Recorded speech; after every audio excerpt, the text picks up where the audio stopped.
Good evening, everyone. Welcome to America's Third Party. I am David Sponheim, and today is a Conspiracy Monday show.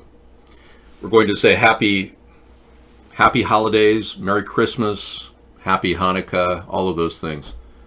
Did I forget Kwanzaa? Okay. We're also looking at the future of humanity if we end up polluting the entire world and not do anything with the existing system. So a new America requires a third party. And I'm going to just preface the show with that and give you my leader, which is something we play in the beginning of our recorded broadcast.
Okay, we are up and running. Welcome. Yeah, this is a regular thing we do every day. If you haven't seen our show, we're trying to reach out to as many people as possible and record it in real time on our YouTube channel. We used to do this 5 years ago, but we were banned for 5 years. We tried desperately to get back on, but the recent changes on YouTube have allowed us to do that. But they're telling us that by the end of the month, if we don't have 4,000 hours of watching by other people, we may be cut. Our entire YouTube channel. All of you may lose all your YouTube channels if it isn't actually making money. Well, we can't make money. We are simply unable to make money because I'm running for office and I can't earn money from an internet show like this. It's illegal. So we're doing everything we can to give them the opportunity to monetize when necessary by partnering.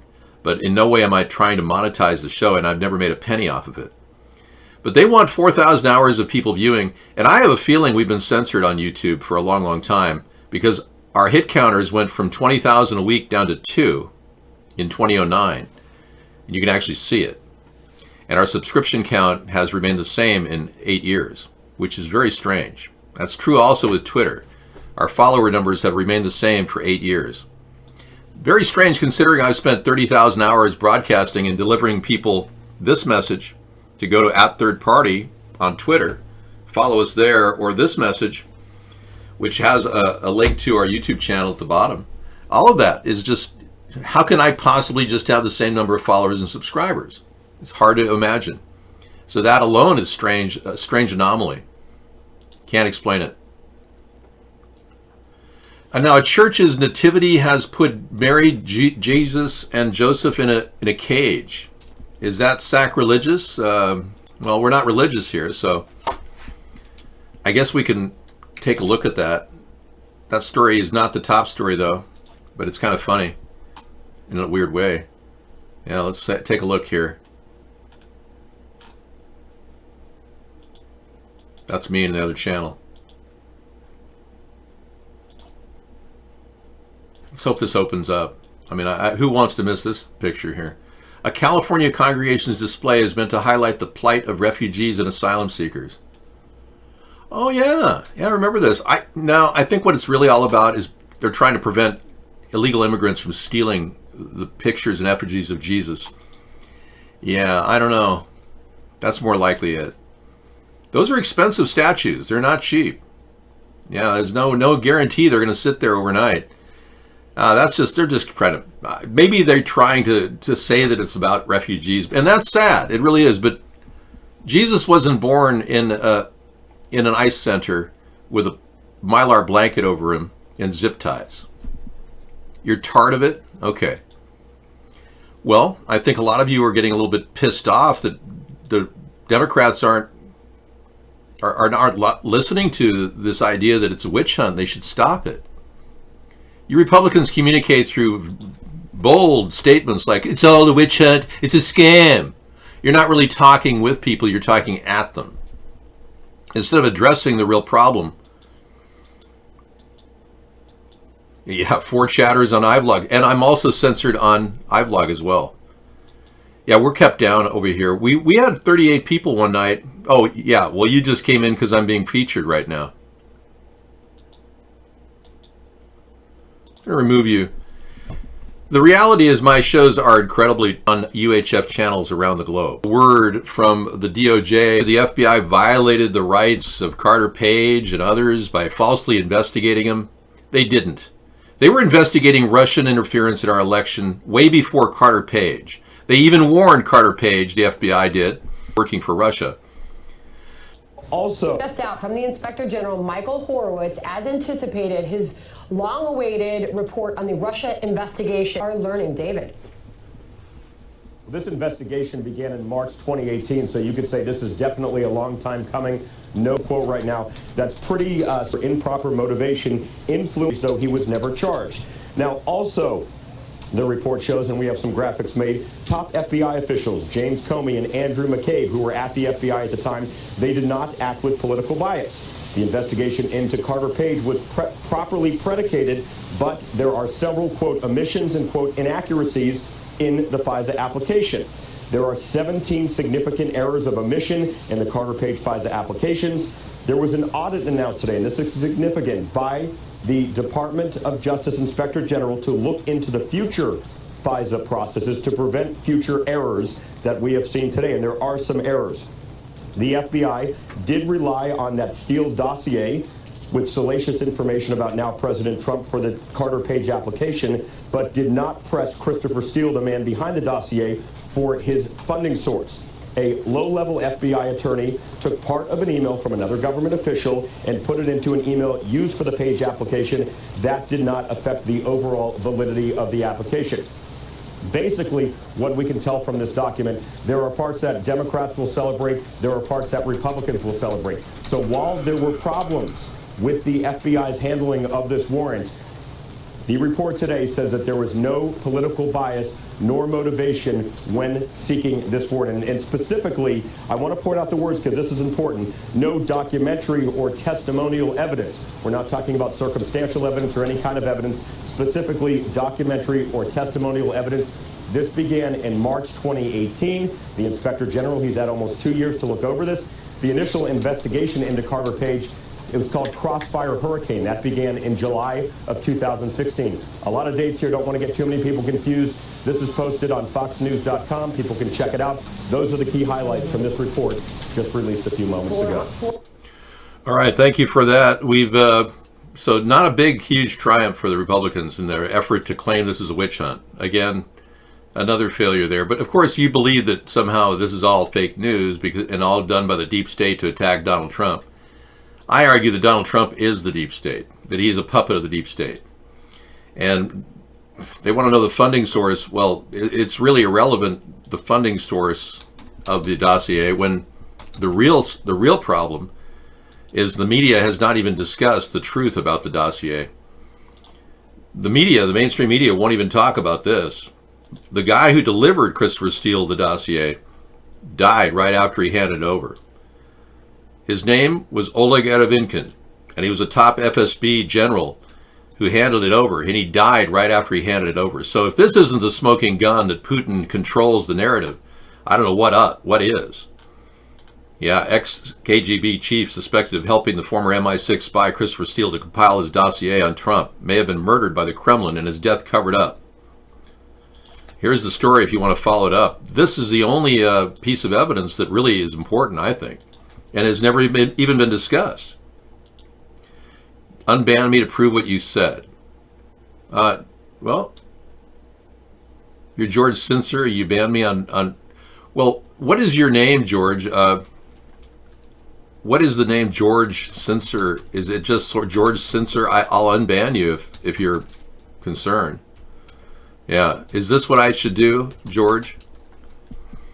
George Censor? Now, is this what we have to do?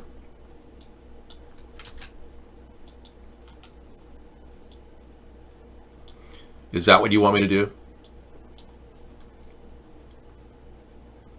Because I'll do that. Yeah, I don't mind. Well, let's be clear. Something just went on. I only record some of the chat, yeah. Here's the link to this spy. But I used to monitor the chat when it was coming in from all around the world, and that was eventually shut down. Okay, George, you've been unbanned over at Vaughn. I really believe it. I just unbanned your name. I didn't mean to in any way kick you off Vaughn, but I kind of like the fact that you're over at Periscope watching. We need more people saying hello over there. Yeah, I'd like to listen to everything everyone says. You want the link? Okay, here's the link to the chief. It's a good link too, Max. You're a link guy, so here it is. And it's really important to know that this guy died at the hands of Russia, possibly from murder, in Moscow on Boxing Day, right after he handed over that dossier. That should be front row center news in America, in my opinion.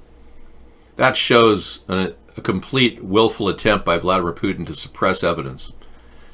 You know, I'm surprised they aren't pursuing this with more of a vigor, because we need people to really ask the big questions right now. You know, our goal at America's Third Party is to actually get the truth. And I oftentimes talk about how we see false flags happening all the time. Recently, the Annapolis shooting.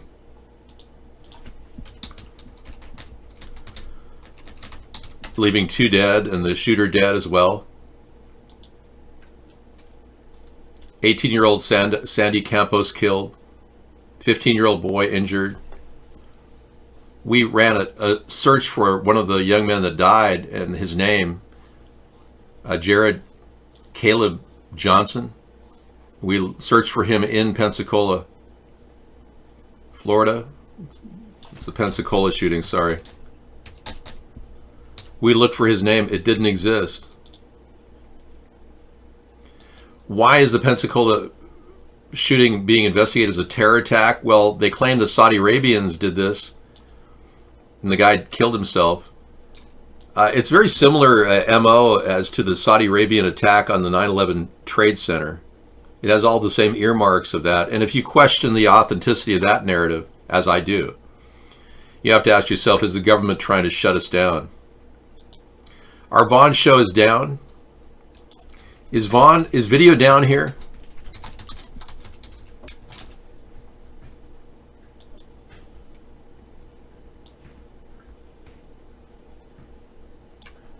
Mine's okay. Okay, Howie, thank you. Trump loves these narratives. He loves to call this real. He never calls this fake news, ever.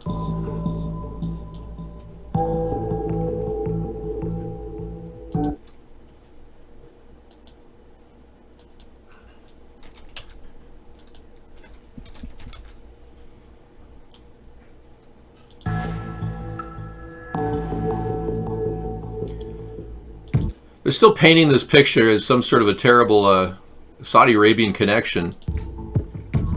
The king said that the Saudi people are greatly angered by the barbaric actions of the shooter, and that this person in no way, shape, or form represents the feelings of the Saudi people who love the American people so much. I can tell you it's a horrible thing that took place, and we're getting to the bottom of it. We are trying to get to the bottom of it, actually.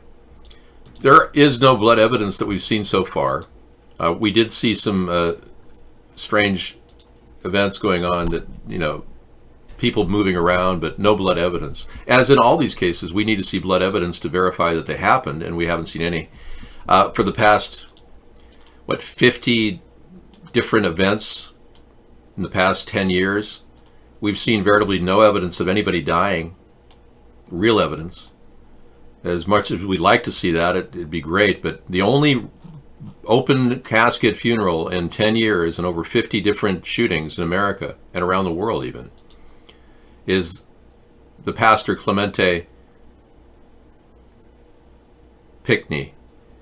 And he died, but they put his body on review, but it's clearly not his body, it's a wax dummy. See how the ear is about a half an inch too low and the head's deformed? There's a lot of proof that that's a wax dummy. So they never show open casket burials for any of these people who allegedly die. The shooter in this particular case, we looked for him, or one of the people that prevented the shots and actually took a hit, we looked for his name in Pensacola.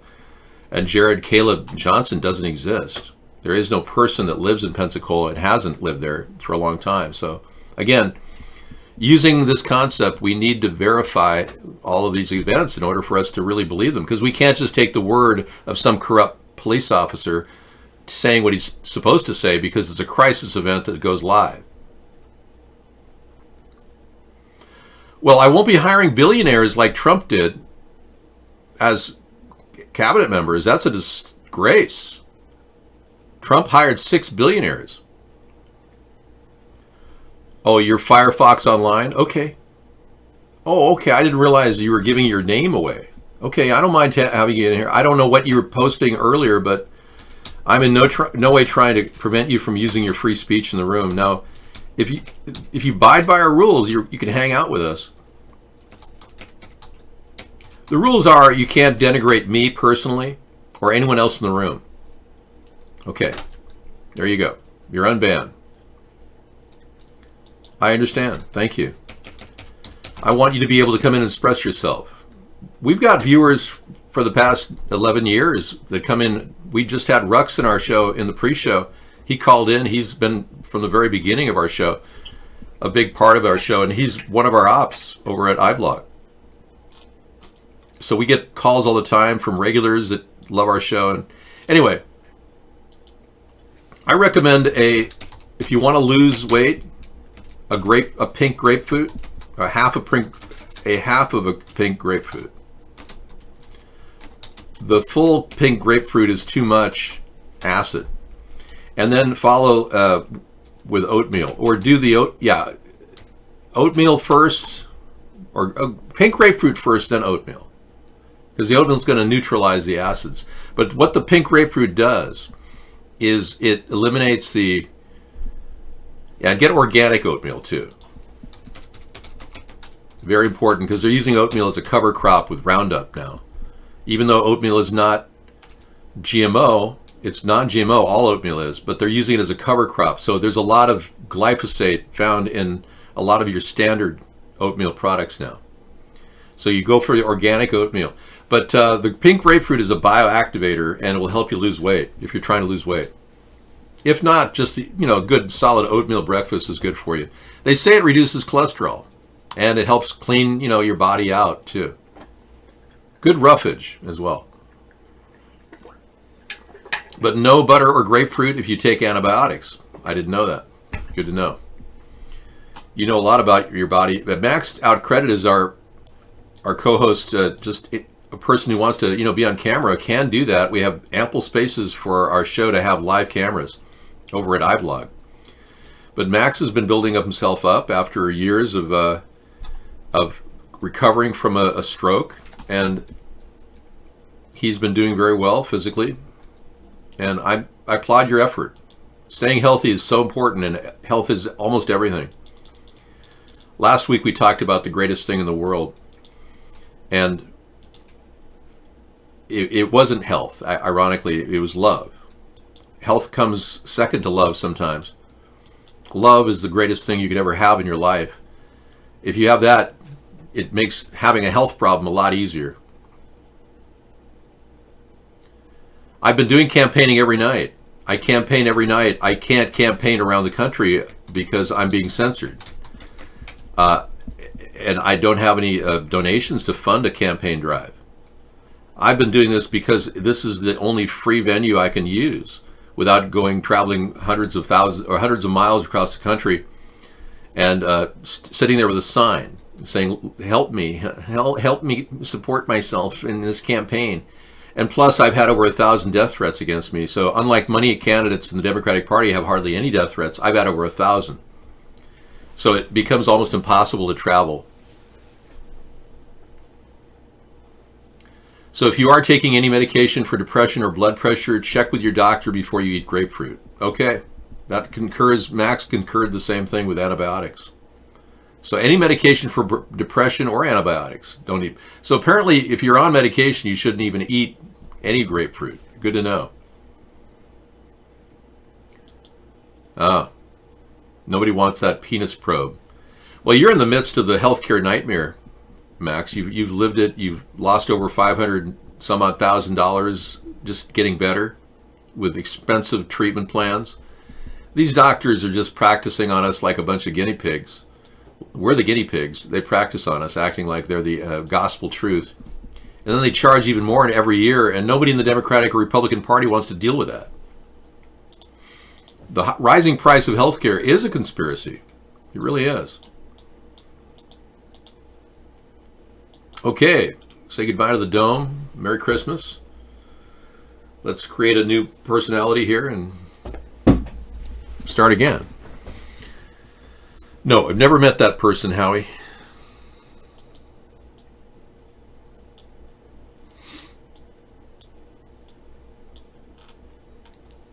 I had an observation this past week. I thought it was very important. The Give Pledge has been signed by Warren Buffett. I think Mark Zuckerberg signed the Give Pledge, where they give away half of their assets after they die. I think it's the most ridiculous thing I've ever heard. I would love to see a Give Pledge where they give away half their assets while they're alive. Because why would anyone need $125 billion like Jeff Bezos, who has not signed the Give Pledge? Yeah.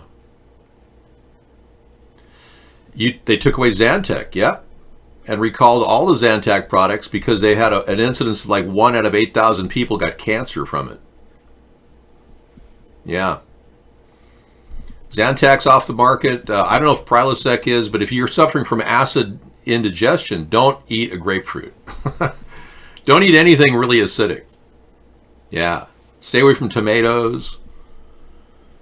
You could probably, if you want your lycopene, take watermelon. Less acidic than tomatoes, but it still has the same kind of lycopene in it, which is good for you.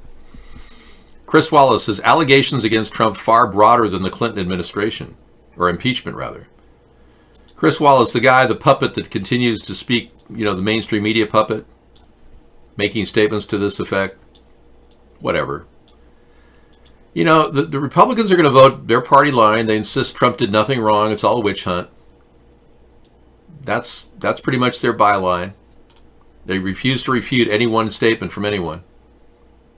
But they call it a witch hunt. Fox News host Chris Wallace said Monday that the House impeachment inquiry includes, quote, far broader allegations against President Trump than were levied against former President Clinton, pointing out that the Democrats' case is based on matters connected to foreign policy and the security of elections. Wallace made the comments on Fox News while rebutting Clinton impeachment investigator Ken Starr's claims that the House's inquiry is, quote, narrow and, quote, slanted. Wallace said that by comparison, the Clinton impeachment was, quote, basically about whether or not the president lied under oath about sex. Yeah, really. Wallace said, quote, I'm not talking about whether or not this story is true or not, but the allegation that President Trump conditioned support for a key foreign policy ally on political benefit to him strikes me as not narrow, but far broader than the Clinton impeachment and the effort that was made by you and Republicans then to impeach him. Yeah, a lot of you like really good food. Shelley likes waffles buried in a lake of butter and syrup. Who doesn't? I mean, seriously. Oh, yeah. But Max, his glucose level is way too high, even with Novorapid insulin shots, so he has to skip breakfast till after my daily workout. Novorapid, I've never even heard of that, but yeah, there's a lot of insulin shots that many people have to watch and gauge. I know people that have insulin injections that eat candy bars. They don't realize that, no, you've got to modify your diet. You can't just take an insulin injection and expect everything to be normalized. No, I would not be okay with a homosexual or a transgender being our president or vice president at this point. At this point, I have not decided that that's the way to go. I really believe that the president and vice president have to reflect the normative values of our culture, not the deviant values. As much as we have to at least not discriminate against deviants in our society, and I know it's very upsetting when I say the word deviant. Hi there, Odin. But I'm just citing a statistical fact. The deviation from the norm is homosexual, transgender. The Democrats want us to embrace transgender as a norm. That's not something we can possibly do.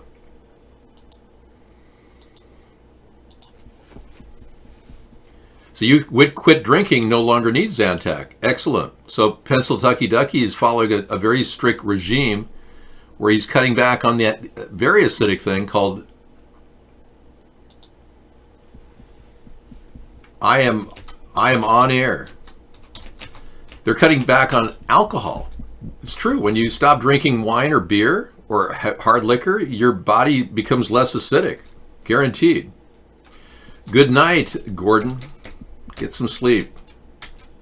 Did you get a new job at the mortuary? That's why you're hitting the hay really early at 9:30?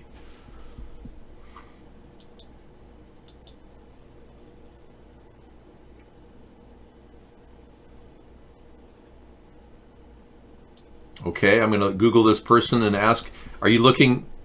Wow, you lost 30 pounds, Max? That's great. This person I'm Googling to see if she's a very attractive person. She's an Austrian singer. Would you date her? Let's take a look. Her name is Conchita Wurst, and she has facial hair. She looks like a CGI image. Yeah, I don't think I would date her, no. If I were single. No, I don't think I would. The facial hair is a turnoff. I'm a heterosexual, so immediately there's a woman, an Indian woman in my area, I won't say where, but she refuses to shave her mustache. And every time I see her, it's almost beyond belief. I mean, she's literally grooming this mustache, and it's like, and she's a woman, and it's just like, okay, whatever. Tuna's a great food for losing weight, but be careful. Don't take tuna and then drink sodas. That phosphate mixes with the tuna and creates kind of a indigestion. I used to diet that way. When I was a kid, I went on these crash diets, and all I would eat in one day would be 500 calories. And it's because people would say, you know, you're picking up a little weight, Dave. What are those love handles? You know? And it hurts when you're a kid. No one wants to be criticized. No, I don't find that attractive. If a woman has a mustache like right in here, it's just nothing. And there's another Indian woman who shaves her mustache, so I think she's more attractive. On a scale from 1 to attractive, she's more attractive. She's like I'm not going to give her a number. Well, let's be clear. Michelle Obama is a very attractive transgender. Now, I'd be glad to take you to the Stargate and show you Michelle Obama's up close and personal. Yeah, she was doing this little dance thing with Ellen DeGeneres one day, and this is real. I'm not making this up. And this little thing happened between her legs that just doesn't jive with the female concept. Now, I don't find that very attractive in a woman to have something bouncing around between their legs. So I don't know what Brock finds in her, but maybe he's gay. And according to his recent book, he lusted after his professor, who he visited secretly. Yeah. So let's not kid ourselves. We have a lot of cover-ups going on in our society that are not being dealt with. An early picture of Barack Obama and Michelle showed Michelle as a dude. Whoa, really? Yeah. That is Michelle Obama in the back as a running back for Oregon State University in 1981. He met Barack Obama at Occidental College. Now, if this is confusing to you, we are being censored right now. Our video is stopping, so you'll be able to catch this on the recorded broadcast. Hey, do you ever wonder, like, what is going on? I mean, like, do you ever, like, wake up or do something, and you're just like, what the fuck is going on? Yeah, and he's obviously wondering a lot of things.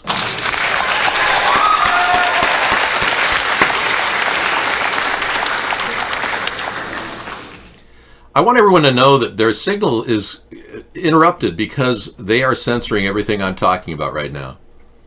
And if you're wondering why I keep talking about the same thing on our show, it is almost beyond belief, but I have to keep drilling it in that we've been lied to.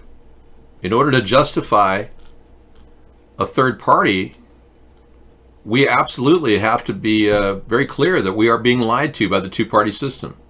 And I'm trying to build a plan for a new America. And I can't do that without you understanding the need for a third party. We know we need a new America in many ways. We need one that's respectful of homeless people instead of treating them like dogs. We need a standard by which all of us could at least get enough food to live on.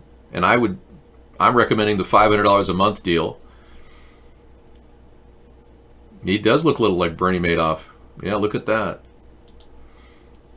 Let's take a look at you and Bernie up close and personal. His nose is way longer than yours.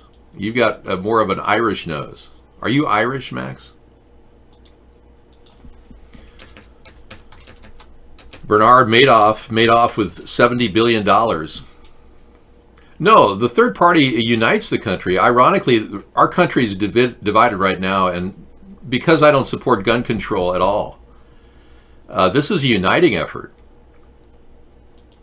Yeah, here's Bernie and here's Max up close and personal. From the front view, I see a similarity, yeah. You're a free man, though, where he's not, yeah. You are much better looking, too, by the way. See? He doesn't have that same nose that Bernie has. The side view. All right. Thank you for being here, Max. All right. Well, I'm just saying he looks more Irish. Bernard Madoff looks more Jewish.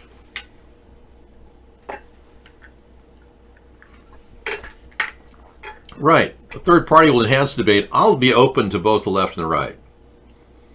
I respond well to people who want to talk about saving money, fiscal conservancy. That's important.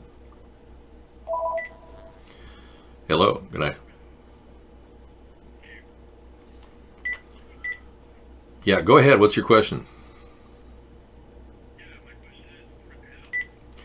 I don't know how you're going to do that, man. Yeah, it's going to be hard to threaten my life. I'm fully trained in weaponry. You have no chance whatsoever of even getting near me. Yeah, it's not like you're walking into a guy who's completely defenseless. I'm more than capable of defending myself. I get a kick out of how these people threaten me all the time. It's hilarious. They have no knowledge of who I am. If they did some background research on me, they'd be shocked. Then again, my alternative character is even more scary. Yeah, there's a guy who was born named David John Sponheim. Same name, except he spelled his middle name John. My name is Jon for Jonathan, like Trump, Donald Jonathan Trump. And that guy is dead. He died in 2003. He was a second sergeant in the Air Force. But he was notorious. Apparently there's a whole bio on him. Very dangerous character that passed away, allegedly. I don't work for the CIA, no. I don't work for the FBI. I don't work for any government agency. I'm a complete freelancing individual on all levels. I don't know what the cooking show is going to be. I have no idea. It may have something to do with pumpkins. I'm not sure. Well, I took down that second organic pumpkin Sarah brought in from her garden, and today was a pack. Basically cook it in the oven for an hour at 350 with all kinds of cloves and cinnamon in the middle, and then I drained the juices, and then I packed it away in freezer containers, and I took honey water and rinsed them. So I thought the honey water would be a good preservative, and then I topped it with a little cinnamon. I packed it all away, so I've got like way too much pumpkin meat. And the pumpkin soup from last month, I'm going to defrost parts of that now. I don't need paintball, man. I'm a completely accurate sharpshooter. I don't even need to practice that much anymore. I've done so much work in the past. Prince Andrew was born in February of 1960. Yeah, he's just a couple months older than me. I was born in April of 1960, so yeah. Prince Andrew is having a midlife crisis, I think, being kept from his duties, from official duties, and the fact that he was always a favorite of the Queen makes you wonder if she's not really just protecting her son. You know, he's faced a lot of adversarial questions about his relationship with Jeffrey Epstein, and I'm sure his answers are perceived by the world as being untruthful, and that's why the Queen pulled his official role. It happens.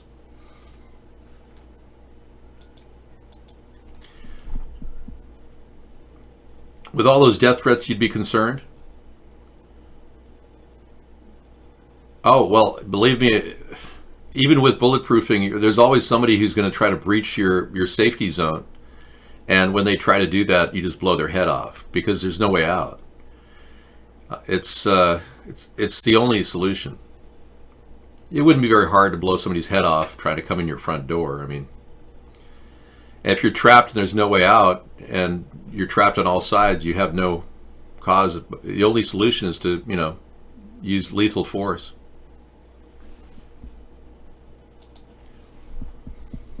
Yeah, I'm not fazed by that. We've got to understand my father was a sharpshooter as well in the U.S. Marines and took out over 100 men. It was war. It was not something he enjoyed. He wasn't proud of the fact that he killed 100 men. Some of them by hand-to-hand combat. But he did, and he had to live with that reality, being we won the war. But he was invaluable. He was decorated war hero, so I kind of inherited that courage, I think, from him, because when I was swatted unjustly, and they still haven't filled out a police report on that. It's been over 6 years now. But since I was swatted, or it's been 4 years now, since I was swatted, I went up to the situation very calmly, and when they cuffed me behind, I was laying face down in my front of my yard for no reason, because they falsely decided to come out and set up an attack on our show, on our house. Since I was swatted, I got up in a very calm state. It's like whenever stress starts to kick in, I get calmer. This has been the case throughout my whole life. You didn't know? Yeah, in 2015 I was swatted, and the police have never filled out a police report about it, which is weird considering they should have filled out the police report. In order to protect their liability, they should have filled it out, but they didn't. So there's no statute of limitations on the event, and I can sue them many, many years from now. So I went outside and I immediately saw a sting operation in my neighborhood. The SWAT team had a controversial politician surrounded Friday night. They raced to his house thinking he'd stabbed his girlfriend to death, but it was a prank call. Authorities are looking for a man who called in the fake hostage situation. And that call resulted in a SWAT situation outside the home of a third-party presidential candidate on Whidbey Island. KIRO 7's Natasha Chen found out this is not the first time that candidate has been targeted. The process was, she was ahead of me and she had to lay down. And then I had to lay down, and then they cuffed me. One moment, David Sponheim was inside his home doing his nightly video chat with supporters. The next moment, he was on the ground in his driveway with SWAT surrounding him. It was almost surreal. It was all because of this call. Okay, and you said you just stabbed your girlfriend? Yes, I okay. think she's dead. Her nieces are tied up in the bathroom right now. Okay, well listen, what's your name? Her name is David. That wasn't him, but the caller gave dispatch Sponheim's address. This is not the first time Sponheim says he's been the victim of a hoax. Several years ago, he said there was a bomb threat. Then 2 months ago in June, someone called in a threat, again pretending to be him. It's evil in the sense that it's a sick joke. It's a sick hoax that people are trying to they think it's funny. Even though Sponheim says he gave the sheriff deputies his phone number during the last hoax, the sheriff told me they somehow didn't store it in their system. Sponheim says detectives should have realized it was a prank because they even got on Sponheim's live video chat to ask his partner to call 911.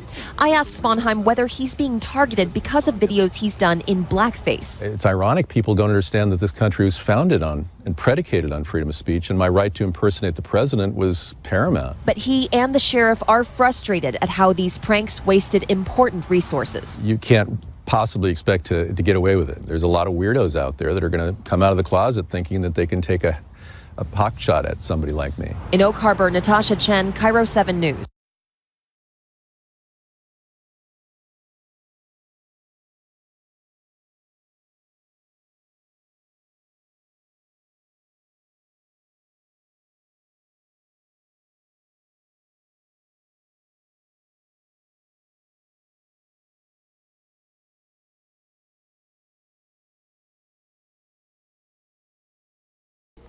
Sorry, the sound was off. All the videotape that was taken of me over the past few visits by Cairo News was destroyed.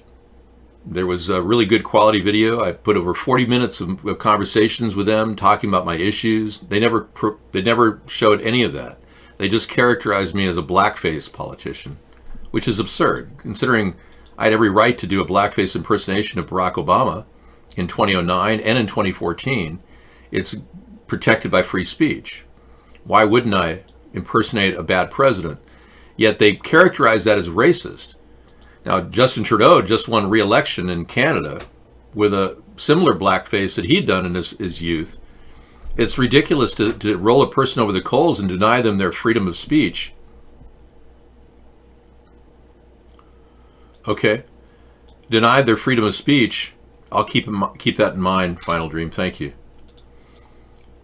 You can't just deny people freedom of speech and get away with it. Look what happened when Megyn Kelly said that kids should dress up in blackface for fun for Halloween.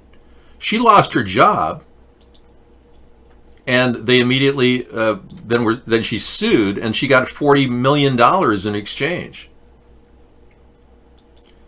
Justin Trudeau's blackface is a couple of different pictures were taken, and it didn't even affect his re-election in Canada. Look at that. So when you look at the work that I did to get past the media barriers that have been put out there against me, it was perfectly normal. Anything like that was within the purview of the First Amendment. So I'm surprised the Democrats called racism when there was no racism involved. I was simply doing what I could. You're not allowed to promote other people in the show. Yeah. I was simply doing what I could to raise the bar of awareness for Barack Obama's total puppetry, the New World Order puppet that he was. But you've got to understand, the people that fund the takeover of our country through the New World Order are paying both sides. They pay Donald Trump to do what he has to do. And they use Russian oligarchs because they control Russian oligarchs. They use those oligarchs to fund Trump. Just like they funded Barack Obama, and his rise to power in America was completely created by the powers that be, Media Matters and others that worked together to create the illusion that Barack Obama was helping people when he didn't do anything other than charge us more money with Obamacare, which to this day is costing us an extra $350 billion a year with no real results. Yeah, so everyone should have the right to do whatever they want with their facial painting or whatever. The only exception to that is you can't smear feces on your face. They will arrest you. Yeah, it's a common activity among schizophrenics that are hebephrenic schizophrenic to smear feces on their face. So if you have feces on your face, they will arrest you and put you on a psychiatric hold to determine if you are some sort of a hebephrenic schizophrenic. People don't like to smell crap when they're walking around people with face paint. That's one of the reasons. No, it's not illegal to impersonate anybody as long as you're not taking over their role and being them. Then there's laws against stealing a person's identity. It's called identity theft. U.S. government repeatedly misled Americans on the war in Afghanistan as a top official vented in private This is the first time I've seen the mainstream media talk about this. This is like a breaking moment in American history. No one's ever talked about this at length and how the government's been lying about our war in Afghanistan. Let's see what their lies are including here. President Trump, he's back in the country after making a surprise Thanksgiving trip to our troops in Afghanistan. Oh, give me a break. Thanking the brave. I don't want to read that. They obtained and published a massive trove of confidential government documents which say we're a part of a federal project aimed at figuring out what had gone wrong in the lengthy conflict. Well, that's not saying much. Every data point was altered to present the best picture possible. That's not even talking about how we're protecting the warlords and opium producers that are creating heroin that the CIA makes money off of. This is a bogus story from Fox News. This is not a reveal at all. What a joke. See what I mean? They don't even talk about how we have our troops out there protecting not only the warlords, but now working on a deal with the Taliban. Trump's willing to negotiate with terrorists, which is completely against U.S. foreign policy. You negotiate with terrorists to strike a deal with a bunch of warlords. Oh yeah, Trump, you're doing great in Afghanistan. Just leave. They closed your account. Yeah, I know. Brian, we have to mute that for a second. Hang on.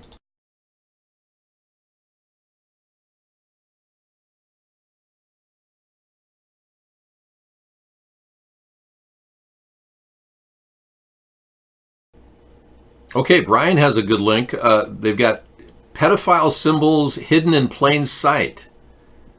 Let's take a look at that. I've got a 9-minute video tonight in our after hour, but let's take a quick look at that. In 2007, the FBI exposed what the pedophiles are using as key ways of communicating among each other. Later, people online detected a lot of these symbols were used on pizza stores throughout the country. And that spawned the Pizzagate story, which now is still a bannable offense on Reddit or Twitter if you talk about Pizzagate, which is completely illegal, by the way, to ban a word.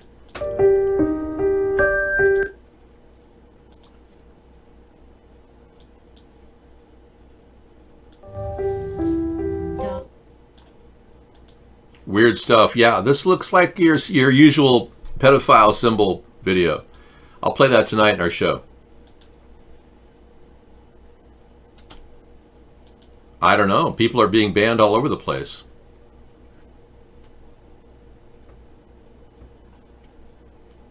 Yeah, I've got a cooking show.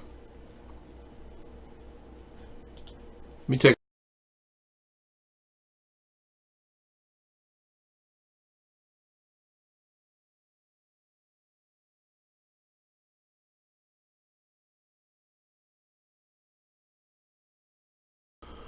You're not allowed to post doctored videos in our show. Yeah. You can't post those videos in our show, sorry. Those are doctored videos. They're not the official work of America's Third Party.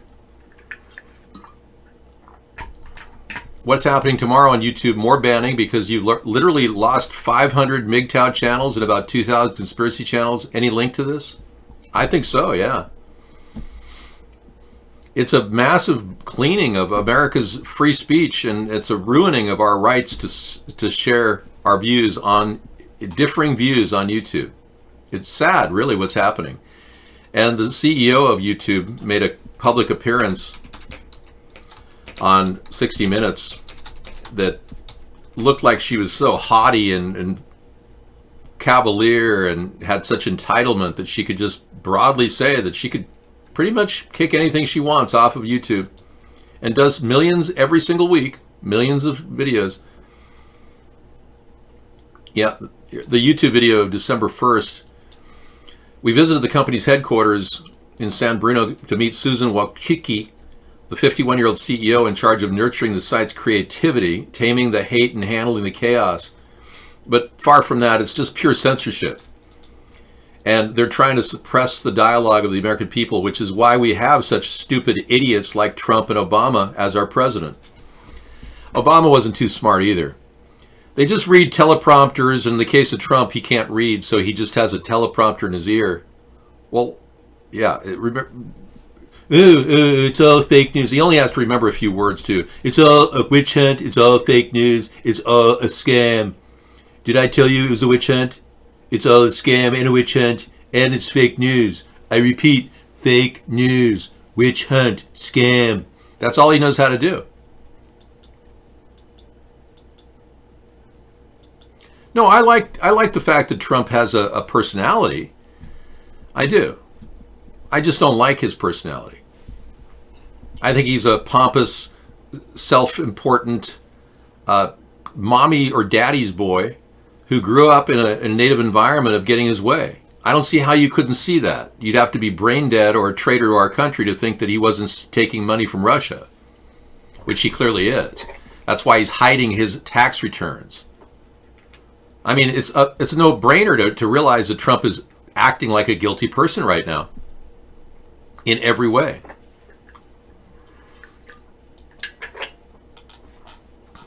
Well, let's be clear.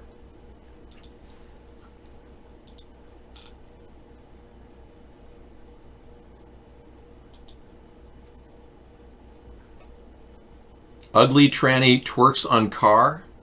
I'm going to pass on that link, right? I don't think that's appropriate. We announced in our pre-show that Finland has a new minister. Or a prime minister. She's an attractive woman who is a minister. Now the prime minister. Susan Marin has been tapped to become Finland's youngest prime minister ever. There she is. 34 years old. It's third female government leader. Now, in this predominantly socialist state or nation state of Finland, you've got to wonder, where are they going from here? Are they going to force kids to, like little boys, to use sit-down toilets as opposed to urinals? Are they going to force transgenderism on their population like other countries are doing? Hey, William, welcome. You got to wonder where they're going with Finland. They claim to be based on renewable energy, but I'm not sure if that's really working out for them. You have a UHF feed directly from China. Somebody set up a video camera in front of their black and white TV set. Wow. Good to know. Thank you, Trump Tardo. And Finland has the highest male suicide rate on the planet, Brian. That doesn't surprise me. When you emasculate men, they tend to not want to be men, and they tend to not want to live. Many of these liberals around the world are trying to turn every child into a transgender, and I don't support that.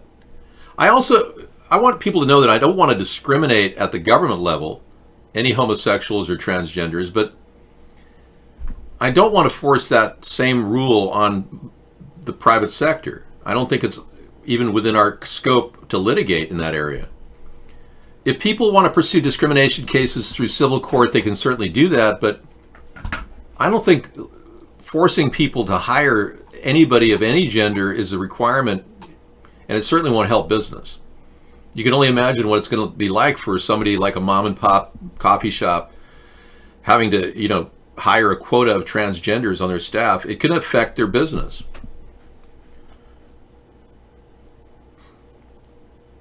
Disney's rehiring James Gunn, the guy who thinks that baby rape is hilarious. Okay, we know that Disney's got weird implications going on. I talked about that the other night. Let's not forget that Disney has the cruise line actually went to Epstein's Island, St. James Island, on part of their tour. Disney was adding Epstein Island to the entire tour and had multiple people and families visiting St. James Island over the past few years. Look at that. So with that going on, endorsing some sort of a weird trip to a pedophile island is beyond belief. Yeah, this is getting almost to the point where no one even believes anything Disney's doing. Obviously, the Disney Channel is very important to people, but here's that link to the site talks about how they have a cruise that dropped off at St. James Island. But this is weird. They're rehiring this guy who thinks that baby rape is hilarious. Unbelievable. Just a reminder, in case you forgot, the guy that Disney fired a while back, James Gunn, thinks baby rape is funny. And if he worked for Adult Swim or some other adult film company, I probably wouldn't care. But James Gunn is now back in charge of making movies for children. You know, the ones he thinks are hysterical to rape. Wow. This is shocking. And I've seen enough of this to know there's definitely something weird about Disney. You know, a few years back in 2015, they had a arrest of about 30 pedophiles at Disney World. They were actually bringing kids in and luring them into the bathrooms. So James Gunn makes demonic movies called Brightburn. I believe it, Willie Copperpot. Yeah, do you want that link too about Disney? Wayne Dupree? Max? There you go.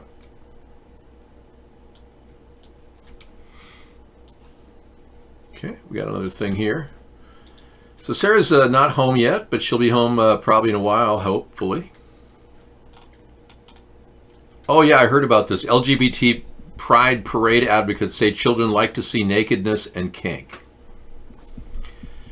See what this moral slide is leading to? An abyss of narcissistic immorality. Now, this is the Democrats' perspective. They want to push people into this direction. That's why they're going to lose this election no matter who has it. But I don't think Trump could win it either. Not if they keep proving all the Russian connections and the traitor activities that he's doing. That's why we need a third-party candidate. I'm the one. And I've got enough time between now and 2020 to get noticed. I just need 1 second of free press time. I haven't had 1 second in 11 years. You know, I urged Sarah to go out, and I don't feed her pasta all the time. I did feed her spaghetti over the weekend, but she had a small helping, and I try not to overfeed her pasta. But today, she took a small little thing of rice that I made, my super rice. She brought a small thing of that and some vegetables, and she has a variety of other choices to do any time of the day. I don't want to force carbohydrates on anyone. And I hardly ever cook carbohydrates except on my cooking show, so it's kind of sad but true. Well, let's be clear. Let's be unclear.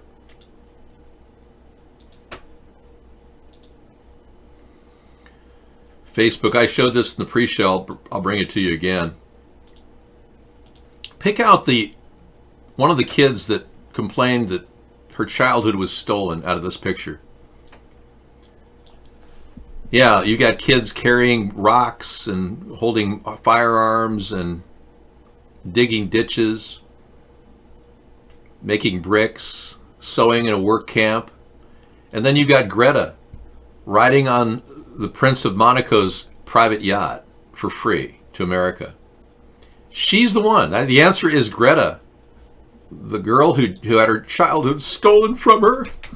How dare you? I know. But that's the nature of things. And she's dropped the entire case, by the way. She's decided she's not going to pursue this anymore.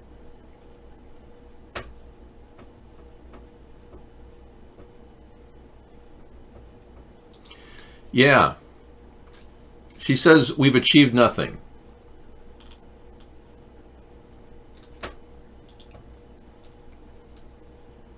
The IPCC, the world had 420 gigatons of CO2 left to emit back on January 1st, 2018. Okay. Yeah, so she said we've achieved nothing and don't want to continue. All right. So she gets all the free press she could ever want, and she never even mentions chemtrails. And I wouldn't be remiss in talking about our weather problems without actually discussing the dreaded chemtrails. I can't possibly go through life without discussing what they're doing above our heads. When you ask Alexa what chemtrails are, it tells you it's a clandestine plan by the government to secretly modify the weather. Yeah. So they're purposely modifying the weather to create the climate change that you Republicans are denying we even have. While we're dealing with that reality, we're all breathing fumes from planes like this, and you're wondering, gee, I wonder why the population is so apathetic. Well, one of the things they're putting in the air, aside from barium and aluminum, is lithium. And lithium definitely dulls your senses. You can be breathing this and it'll affect your mindset. And you're like, people who are on lithium, which is a class D birth defects for women who are pregnant, by the way. People that are on lithium actually feel like they're in stagnant water. They feel like they're really, all their senses are dulled. So of course you're apathetic. And no one seemed to notice Greta's critique of the green movement, the Green New Deal. That kind of went by the bye-bye side. Apparently she's so outspoken they won't even talk about what she wants to talk about. Her rebuke of Congress last week took no prisoners and showed no favor to heroes of the left who styled themselves as friends of the environment. Though Thunberg did not utter the words Green New Deal, she characterized partisan efforts that envision an idealized future as unhelpful dreams, and her criticism culminated in these words: "No matter how political the background to this crisis may be, we must not allow this to continue to be a partisan political question." Somebody wrote that for her. George Soros probably wrote that for her. I mean, no 16-year-old writes these things. "The climate and ecological crisis is beyond party politics, and our main enemy right now is not our political opponents. Our main enemy now is physics. And we cannot make deals with physics." Yeah, you can. If you're dumping chemicals and heavy metals in the atmosphere, which create hurricanes and droughts, you can. You can make deals with physics, especially when you out the people that are doing it. I don't have the funds to hire a publicist. Nor do I want to spend that money on a publicist when I should have free press like Donald Trump got. Why wouldn't I qualify for free press? Why did he qualify for all this free press? Why would I have to pay?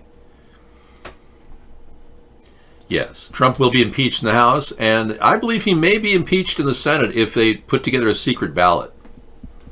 There's talk about needing only 3 Republicans to flip. We've had no donations the past quarter. None.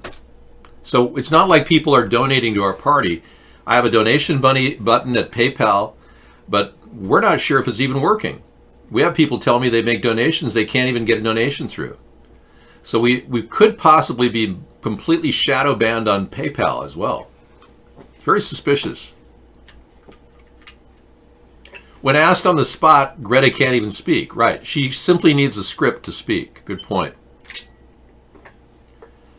That's not a donation. Meow decided to give me a gift and I didn't ask for it. No way is that a donation. He gave my cat a gift another year. We don't want gifts. We don't ask for gifts. Today, that figure is already down to less than 350 gigatons.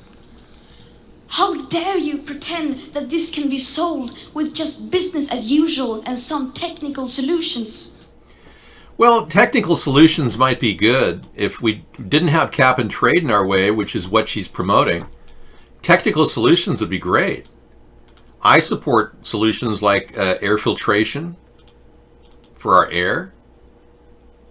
Yeah, technical solutions, right. Air filtration is one idea. Water filtration, another idea. These are technical solutions that will fix the problem. And definitely no more chemtrails. She won't even mention the word chemtrails. She's afraid to mention the word, which means that she's a complete shill for George Soros and the global elitists who want to charge us taxes for the pollution they created, making money off of us. And I'm not deferring blame. They're to blame, the ones causing this with chemtrails, the ones that refuse to filter our air or our water. Instead, they dump more and more chemicals in the skies above us. They're to blame. How do you know she's afraid to say chemtrails? Because she hasn't said it once. Ha! Get the hell out of here, you worthless sack of vile pollution. Yeah, you need to go away. I would do some sort of a green tea flush because your brain is contaminated with your own thoughts. Get rid of that toxicity in your body, then you'll have a clear mindset and you'll know what's going on. And if anyone wants to tell anybody about the chemicals that are in the air, I constructed a website called chemtrailparty.com. Chemtrailparty.com. I'm serious.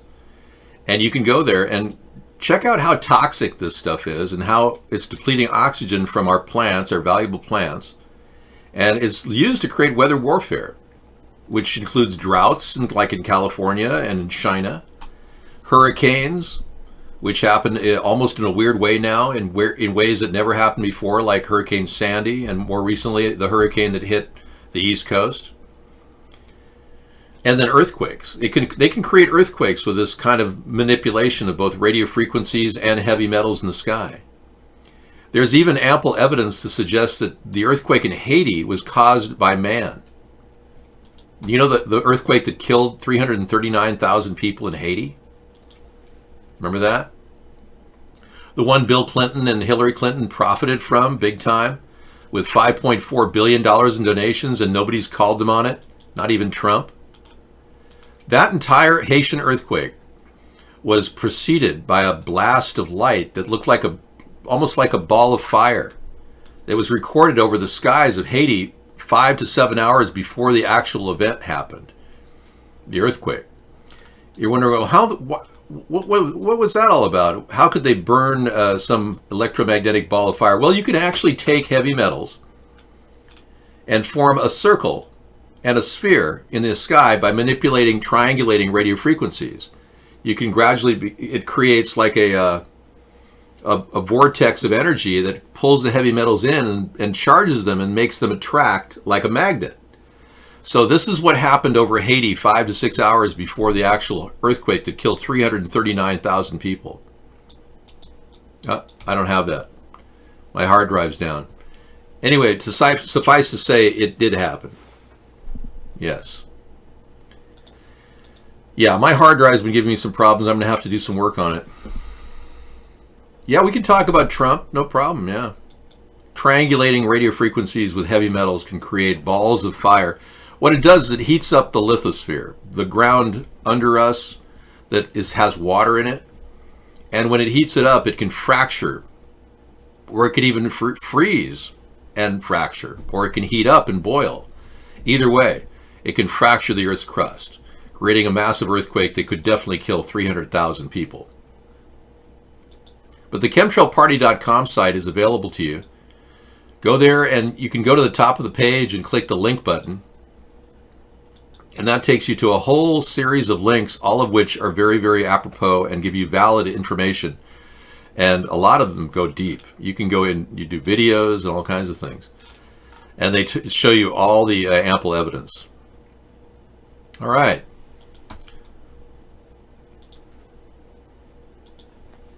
It's not science fiction. It really is happening, Lou. Our air above us is being manipulated. That's why we are seeing some climate changes going on around us. The elitists took the theory that David Keith, a geoengineer, described as a way of solving the problem by dumping more chemicals in the air. This guy's absolutely off his rocker, in my opinion. And the elitists loved it because he said for as low as $10 billion,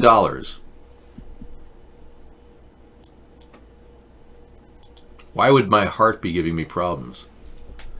For as little as $10 billion, the guy said, we could actually somehow seed the clouds with stratospheric aerial injection and somehow reflect the sun.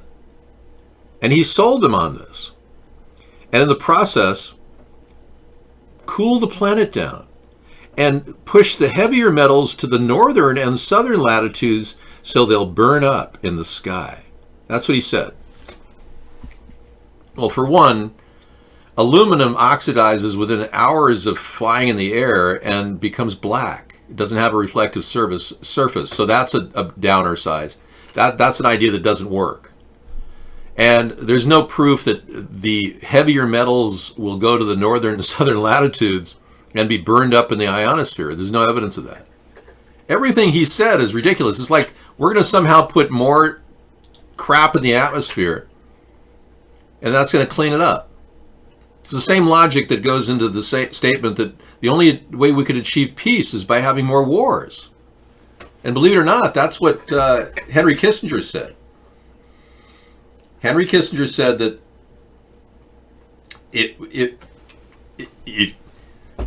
we must have low-intensity conflict in order to predict the potential for war and prevent it. It's really a new world order. Henry Kissinger, the architect of the New World Order, the architect of preemptive strike that George W. Bush used in 2 wars that we're still involved in. Now, Trump isn't getting us out of the Iraq War or the Afghanistan War. He says he's making a deal with the Taliban, but what does that really mean?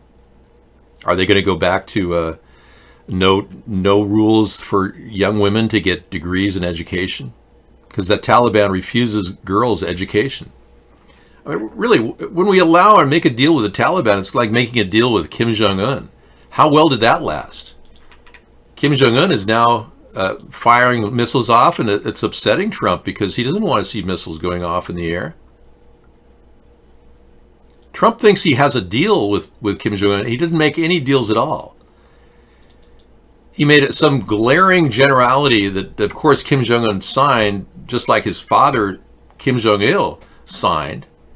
But in no way are they dedicated to reducing armaments, military weapons, or nuclear weapons. So Kim Jong-un is most likely never going to relinquish his control without a change of policy. This is why Bolton left. Kim Jong-un, rather, is completely hell-bent on using this time when Trump is weak to pitch his goals and his desires. So Rocket Man is now in play. Rocket Man. Dave, the link I sent, videos disappeared. Lou, let's take a look. Reasons to suspect. Yeah, there's a video of just what I was talking about. This is good. Yeah, I'll take a look at that. If HAARP did cause the earthquake, then we've got a case of genocide happening. So here Kim Jong-un, the many faces of Kim Jong-un, has captivated the world. Donald Trump acted like he met with the guy 3 times. They accomplished absolutely nothing.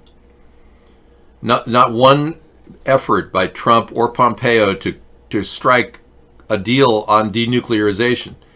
In fact, Kim Jong-un can't even pronounce that word, denuclearization. So why is Donald Trump coddling this relationship? Because it makes him look good, like he's reaching out. That's the only reason why it was done. Lavrov set the meetings up. The Russian minister to North Korea set the meetings up, not Trump, not Pompeo.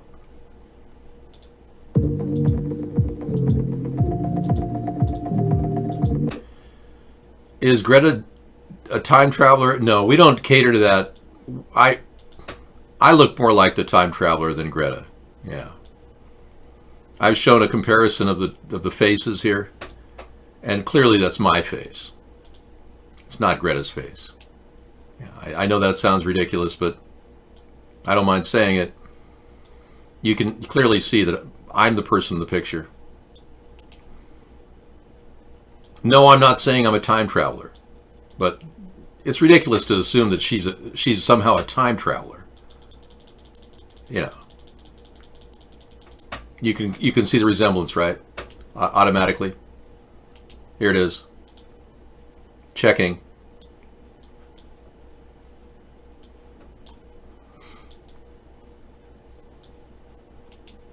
Hold, please. This is all wrong. This is all wrong. This is all wrong. I'm mining the gold here in the work camps with my brother. We're here, slave labor. You can see I'm clearly, I look more like her than absolutely. No, I don't believe in time travelers going backward. I believe that we could possibly time travel going forward. Would you like to go to a different time in the future? How dare you? How dare you time travel into the future? Well, let's be clear. Yeah, I can't play that YouTube whore picture. I'm sorry. Iran and North Korea have been playing the USA for decades with their nuclear ambitions. They threaten and test, and the U.S. invokes sanctions. Then there are talks and agreements for aid in exchange for showing their nuclear aspirations. It's a game for them, I know. Well, we're stepping into the future on our show. Every single day is like a moment forward. And you know, in a few months, we're going to be looking at brand new news. We're going to be greeting the future impeachment. You're traveling through another dimension.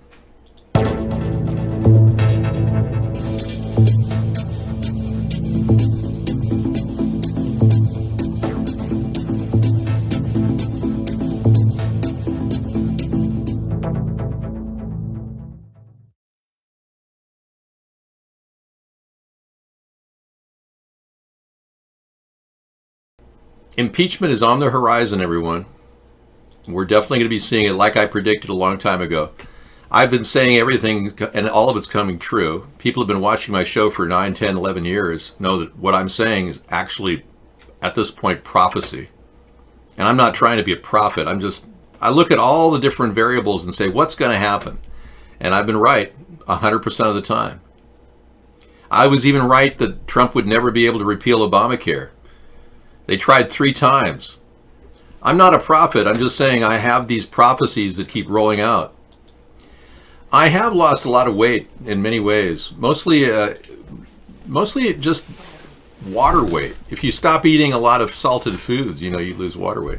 Sarah's here. Thank you you didn't have to come home too fast. It's okay. Well, you say that, but I came home like an hour late. I went shopping. Well, good. I don't not mind. Not really shopping for us, but just stuff that you needed, yeah. Yeah. So North Korea is warning the U.S. to prepare for a Christmas gift, but no one's sure what to expect. I know. And Kim Jong-un, according to Donald, Kim Jong-un could do no wrong. And Kim Jong-un, according to Donald, knew nothing of Otto Warmbier's death, even though he came back practically in a body bag. So Kim Jong-un is still Donald Trump's friend. A mass murderer is still Donald Trump's friend. Isn't that something?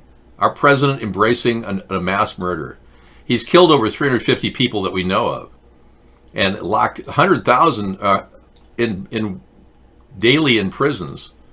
Sarah's here. She's going to take over. Yes. I'm going to add this to our Reddit room to read it. So I didn't want to lose it. And I think I'm going to make a copy of this. It talks about the Haitian earthquake as possibly being, planned.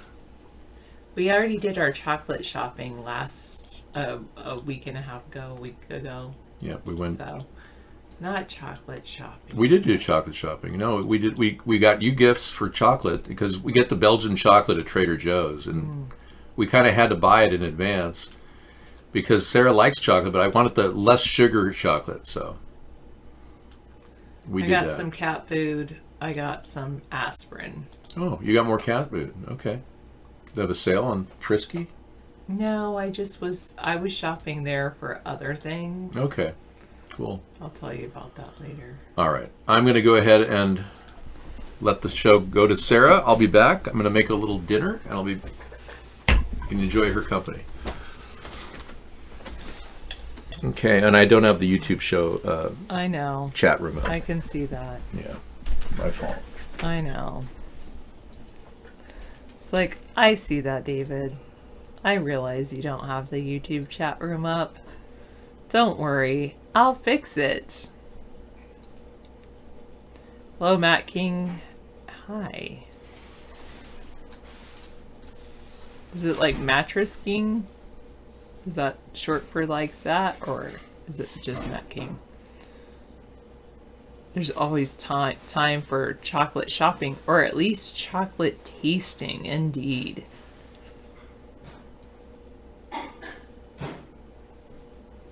Wait. Oh, that's where he put it. Let me see.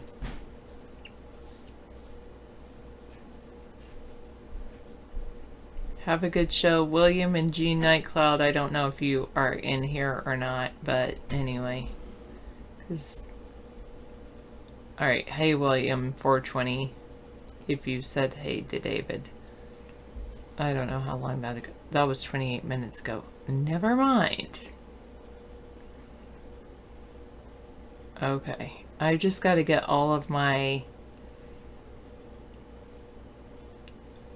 You can't tell if drag king is drag racing or drag dressing. Neither can I.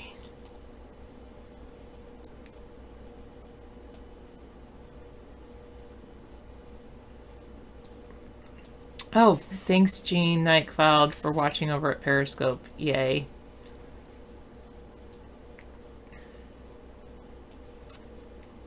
And for at least giving me a wave so I can tell someone's watching there. Good. I appreciate that. Alright, now I'm going to pull up, I still have to pull up the YouTube chat room to get it on my screen because I don't know why. I think David just thinks YouTube is censoring him, so he never pulls up the chat room. And then I'm like, well, if you don't respond to people there, then that's it. No drag king. I don't know him in real life. So respond to people there, then. You and your wife loved the show. She laughs when you talk about Michelle Robinson's. Oh, and Pet Nanny Nancy is here. Awesome. Hi, Nancy. And I don't know how long ago that 5-5 was. Thanks for saying hi. And welcome home. Tell us about your best Christmas present that I received.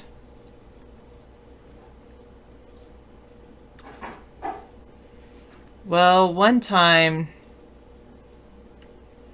I didn't think that we would have a Christmas. It was a couple days before Christmas and there were still no presents under the tree. And it might have even been on Christmas Eve. The only thing that ended up under the tree were, I think my dad went out and got us all pillows. Or was that a different Christmas? Anyway, I don't think there was anything under the tree. And then my cousin showed up with his family. And they brought in, and my old teacher. And they brought gifts for everybody. And it was like Santa, and it was so great. Hello, Howard. And I think the best gift in there that I got that year was a nightgown. And I was like a teenager, but it was like a nightgown for an adult, and I saved that. I might even still have part of it. I might even still have that. That was just so awesome. Now I don't sleep in a nightgown anymore. I sleep in like thermals, but well, 32 degree heat. Long johns from Costco is really what I sleep in, but that was really like it.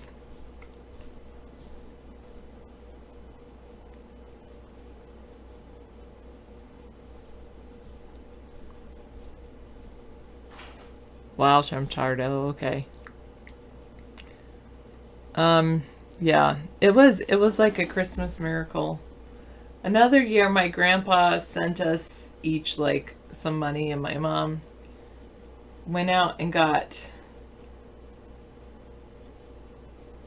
50-cent pieces from the bank, and she put the 50-cent pieces in these little like sandwich baggies and hung them on the Christmas tree as little ornaments.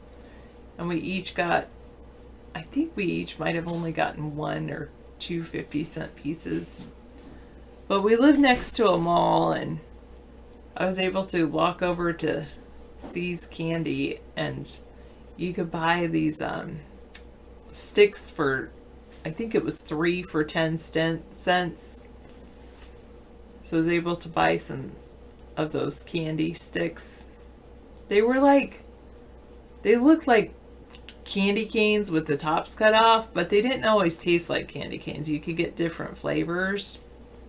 And that was, yeah, it was like penny candy. Maybe they were 10 cents each by that time. I'm sure they're like 25 cents, 50 cents each now. But those were really, I'll always remember that Christmas.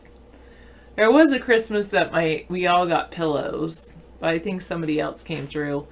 My family didn't have a lot of money, and we were often the recipients of, here's a turkey dinner, or sometimes my family must have signed up to get a turkey dinner from the school or something. Or the church would give us the turkey dinner, or give us a turkey and we cook it. And anyway. Wow. That is pretty amazing, maxed out credit. One Christmas, I remember, it might have been Thanksgiving, my mom made homemade banana cream pie and coconut cream pie. And my brother-in-law, he was messing around with me outside, like playing around, and he like knocked my knees out from under me like 3 days before, and then he's like freaked out because I was like, oh my god, that hurt so bad. And then he's like, don't tell your parents. Oh, whatever. And it hurt so bad. And then my knee swelled up like so big. I still have problems from that. Do not knock people's knees out from behind them. That is not nice to do. That's horrible. Anyway, I ended up like losing a whole bunch of school in my 8th grade year because I got water on my knee because of it. But I didn't tell my family for a few days, and I think it was, oh, maybe I'm confusing stories, but I went to go get some milk, and I remember I poured a glass of milk, and then I put the milk I set the milk down as I was falling because I could no longer stand up because my knee just gave out from under me. Hello, Howard. But the other story was I went to go grab this pie that my mom made out of the refrigerator, and I dropped it face down. I was so mad at myself. So disappointed. Like the worst. I was so looking forward to a piece of pie. But it was, fortunately she made another pie and it was delicious, but I didn't have a dog. I felt like scooping it up off the ground and eating it, but my floor was not clean enough for me to do that, so anyway. Weird. That's weird, maxed out credit. Do you have any siblings?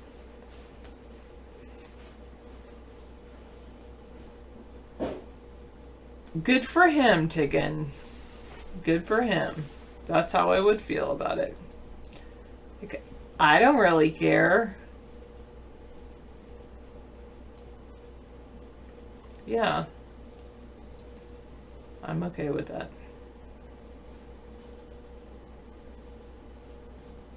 You, as far as you remember, you have 5. Well, why do you, is it weird? Why is it weird that, have you just not spoken to a few for a while? Siblings? Well, something like that. Well, because he thinks everything is monitored, Chicken. So, he doesn't want, I don't care if I don't think he cares if I know, but I think he cares if, like, NSA sees something.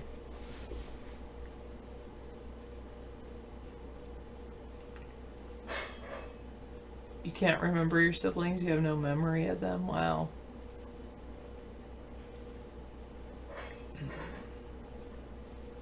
What does that mean, Dave 30?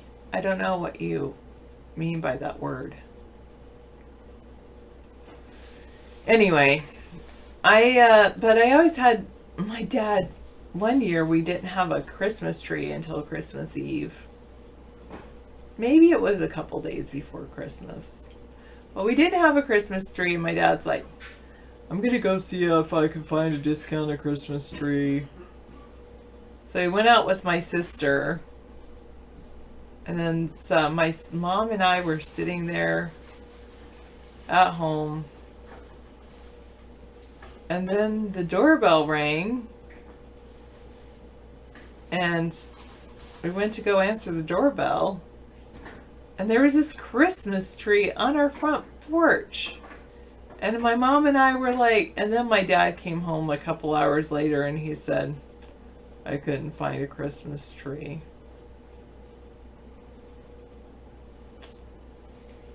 And my mom and I were like, well, that's okay. Look at it. It's a Christmas miracle. We got a Christmas tree.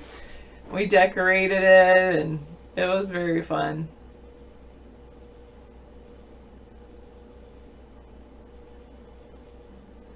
I don't really use that though, Apex. Anyway,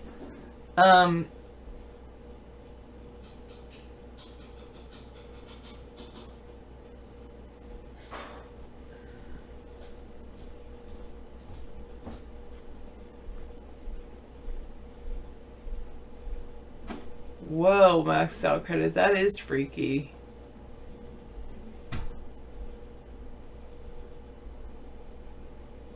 Sorry that happened to you, man. Anyway, for years we talked about like the miracle of this Christmas tree. And when I became an adult, my sister said, hey, do you remember that miracle Christmas tree?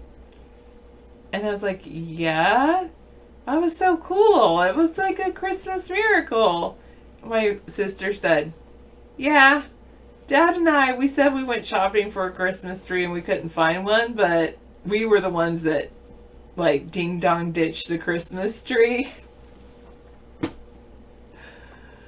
And they were the ones that rang the doorbell, and then they decided to go have like coffee or pie or something. Whatever.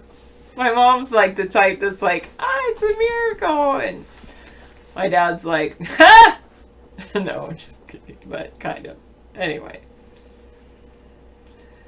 You're welcome. And then, there were like miracles in my family, like my mom told us.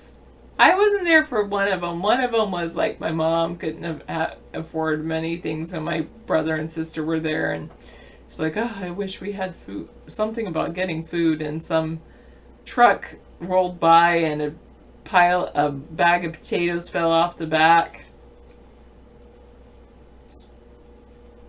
My dad owned a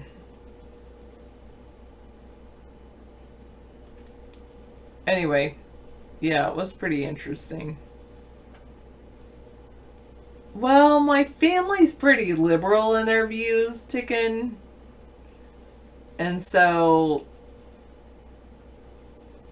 I think as far as politically, they tolerate each other. I mean, yeah, they tolerate each other. I mean, David's had my family stayed here for 6 weeks this past summer, so I think they get along pretty well. I do have a guardian angel. The temperature? No, I have no idea. Let me look it up. Let's see what that is. I'm curious. But it was always like schools and things that would come together and provide it'll show up in just a second. Oh, really? Okay. Yeah. Provide a lot of things for my family. Because they're like, who's that family? See, it comes up over here. Oh, you're right. Yeah, it does. Don't do that one. I didn't know there was an Oak Harbor, Ohio. There it is, and then I'll scroll down. So that's 38. Okay. Not too bad. Not freezing, but do you believe in guardian angels? I believe that there are forces beyond our comprehension protecting us. I do.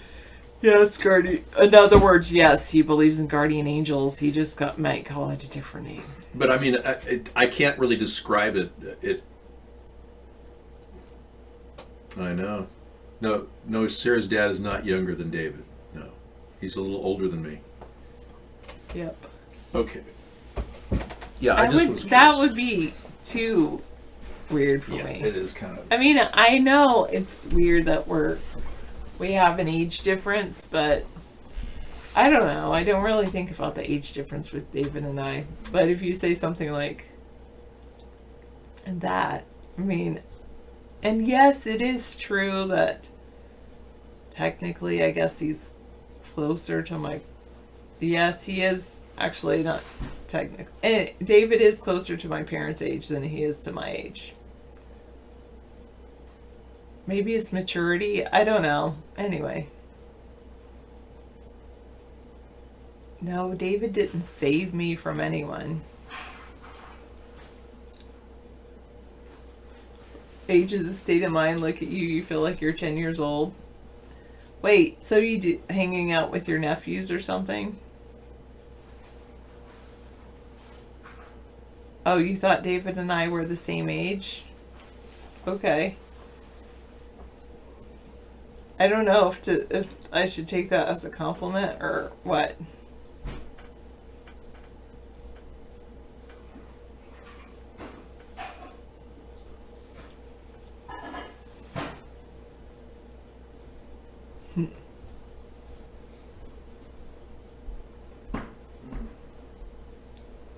Well, I definitely see the need to run the heaters. That's for sure. Oh, that's why I started the heaters earlier today. So. Oh man, I'm definitely hungry. Okay, I'll have a dinner for you shortly. I'm making a flash cook of zucchini, chicken, and wontons. Yeah, sorry I came home so late. No, that's okay. You had a lot to do. No problemo. Okay. Yeah, I got it, Dave. No problem. So I put the lights on and did a little thing here. Yeah, I was gonna say thank you. The tree looks gorgeous. It does. It really looks special. It's different. I told my students and my colleagues how you did what I do for Christmas. David and I, we have a tradition. I don't know. Did you tell the room? I haven't told them that. You can tell them all about it. So we have a tradition that instead of like going out and getting a Christmas tree, anyway, you don't know. Our tradition is that usually we go and collect branches that have fallen in our backyard because we have a lot of Douglas fir growing in our backyard, and usually in like November these big huge windstorms come in and knock down branches, and they're all like fresh branches with lots of pine needles on them, and then we tie them all together. David ties them, or some years in the past we've used a tomato cage, and yeah, we don't make a wreath. We make our tree by tying the branches together. It doesn't look like a tree, like a triangle like tree. It looks more like a palm tree because the branches like go out, and I know it's kind of funny, but that's like our tradition that we do. Yes, I do eat onions. Criminally shy. Are you one of those people that hates onions? It is kind of like a Charlie Brown tree, but it's kind of cool. It's yeah, but we tie all these branches together. Anyway, this year, for some reason, maybe it's because of climate change, we didn't have I would eat some cooked onion, like those French fried onions. I would eat those on stream. But what was I saying? So we tied up. This year there weren't any branches on the ground because I guess there was no November windstorms. So David was like, it's getting pretty close. There's no branches on the ground, and we didn't want to go out and buy a tree, like, $40 for a tree that you just end up You know, why send the message, keep growing Christmas trees so we can cut them down? So we had a choice, either go buy a tree, or then David came up with the idea like maybe we could cut some low branches off of our trees. So we went out and I was like, let's look at this tree over here. And we have this cedar tree that needed some trimming. So we went and trimmed off the cedar tree branches and then put it together. No, this is a green screen tree. A for autism awareness. It's a green screen tree, so sorry to burst your bubble, but yeah, Christmas pruning, nice smell. It still brings in the smell. And this is the first time we've done it with the cedar. So it's really cool. I love cedar. But yeah, and then we still decorate it. So we tied the branches together with like wire, what's that called? Like a couple zip tie, and also like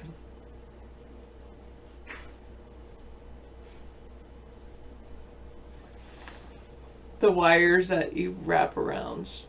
Anyway, but it's pretty cool. And then what's pretty neat is we have this like stump.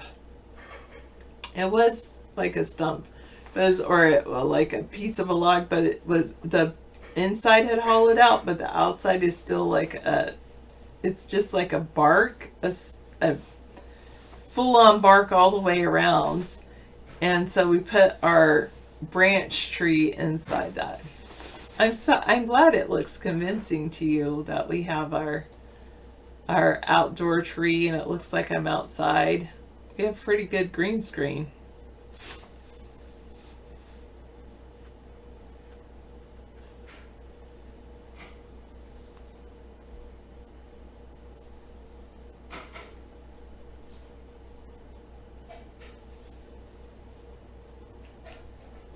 Well, you're right, Ticken. Ticken is right. I disagree with you, Trump. Trump Tardo. I don't think that autistic people are not usually dangerous. Autism is a whole spectrum. So even if there was a dangerous person who happened to be autistic, that doesn't mean that autistic people are dangerous.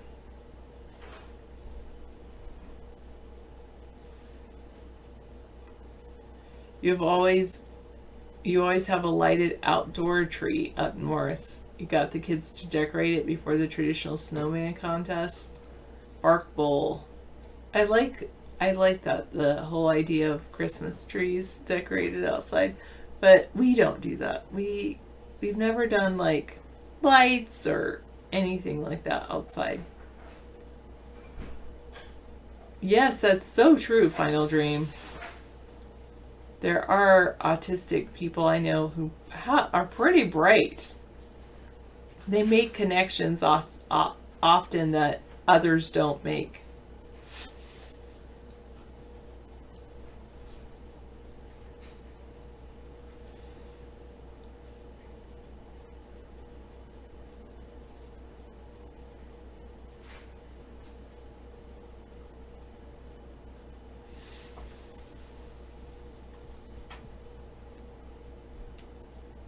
Balsa fir trees can grow a foot a year. Wow.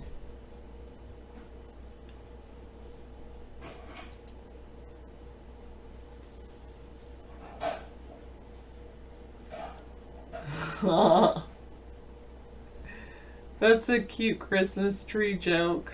Thank you.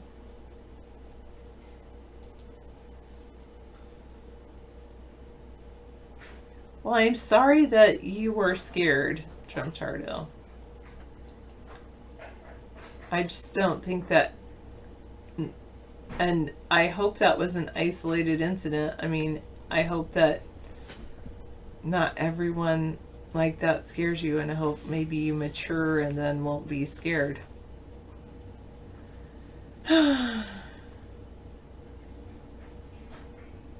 How so, Dave? I don't understand. A Black Christmas.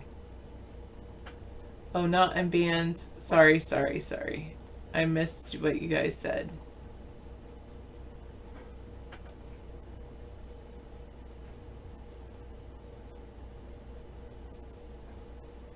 Firefox News Online is still banned. I will unban it now.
Okay.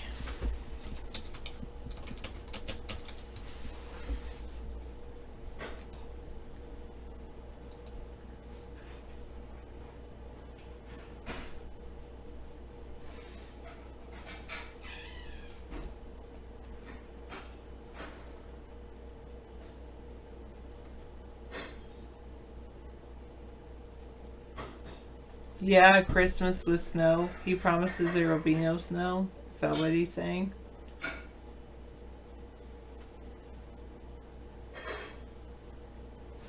You're right. Personal experiences really do influence the way people think. And you're right, Trump Tardo.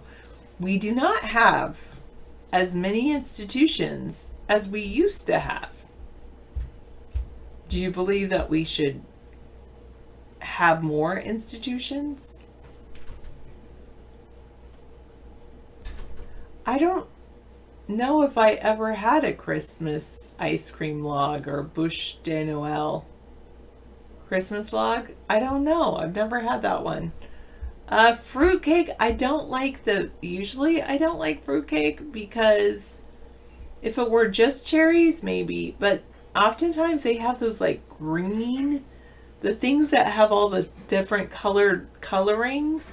They take like normal fruit that would be good in like a just fruit. If you made like normal fruit in a cake, I would be fine with it. But I don't like what they do with it. It's like the candied fruit. I do not like that at all. Ugh. And in fact, they make this other thing. I forget what it is, but it's mostly like bread with like pieces of candied fruit throughout it. That is so disgusting to me. I know they sell it really at Christmas time. People think it's really good, and I hate it. That's weird, Dave. Okay.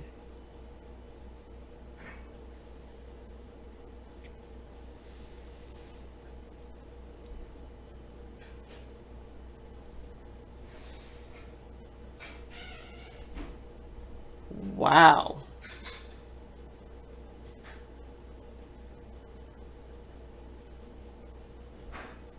You might be right. Wow.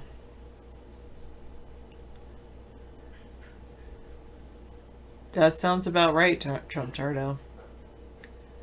Is cashews in vanilla bundt cake. That sounds good. I like that. I like cashews and I like vanilla bundt cake, so I would like that. I don't like the candied. It's called candied fruit. I mean, I like candied ginger, but I don't like, I don't know, you know what I'm talking about, like the green cherries and green pineapple. It's weird. It's just weird. I love pineapple. I love cherries, but I don't like candied fruit. Wow. Where is that? In the U.S., Trump Tardo, or is that up in Canada or somewhere else? Yes, like, oh, Black Forest cake, the chocolate cake with cherries in it and cherries on top. I think it's called Black Forest cake. I do like that. That's very good. Delicious. U.S. Wow. I have never heard of that. Trump Tardo, but it does make sense. I know, exactly. It sounds so good. Yes.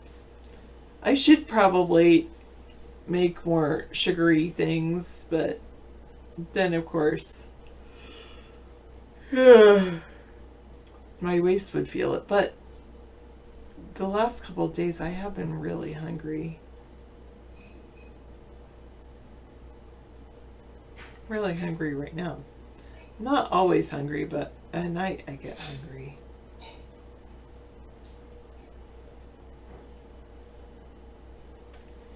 Your grandma used to make a cake called Daddy Longlegs. What was in that cake?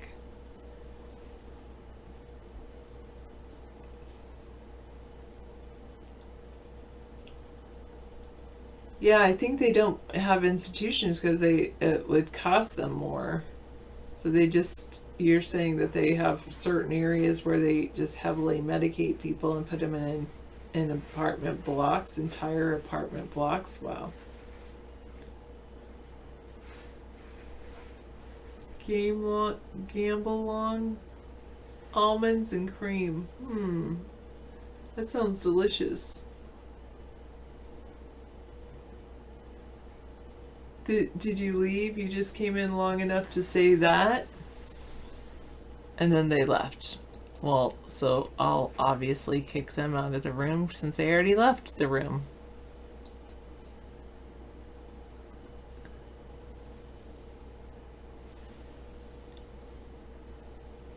I think I just haven't been eating enough for my lunch.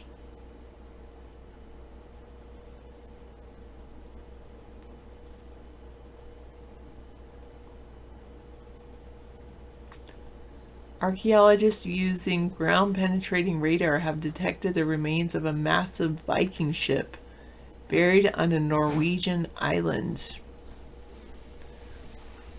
One of only 4 well-preserved ships of its kind to have been found in Norway. Okay. Help yourself to dinner. I'm so looking forward to it. I'm very hungry. You worked hard. Thank you. All right. We were talking about different things, holidays and... Yeah. We got a great tree now. That's so cute. I know. I like that tradition. I know. Very environmentally friendly. Yeah, recycled trees.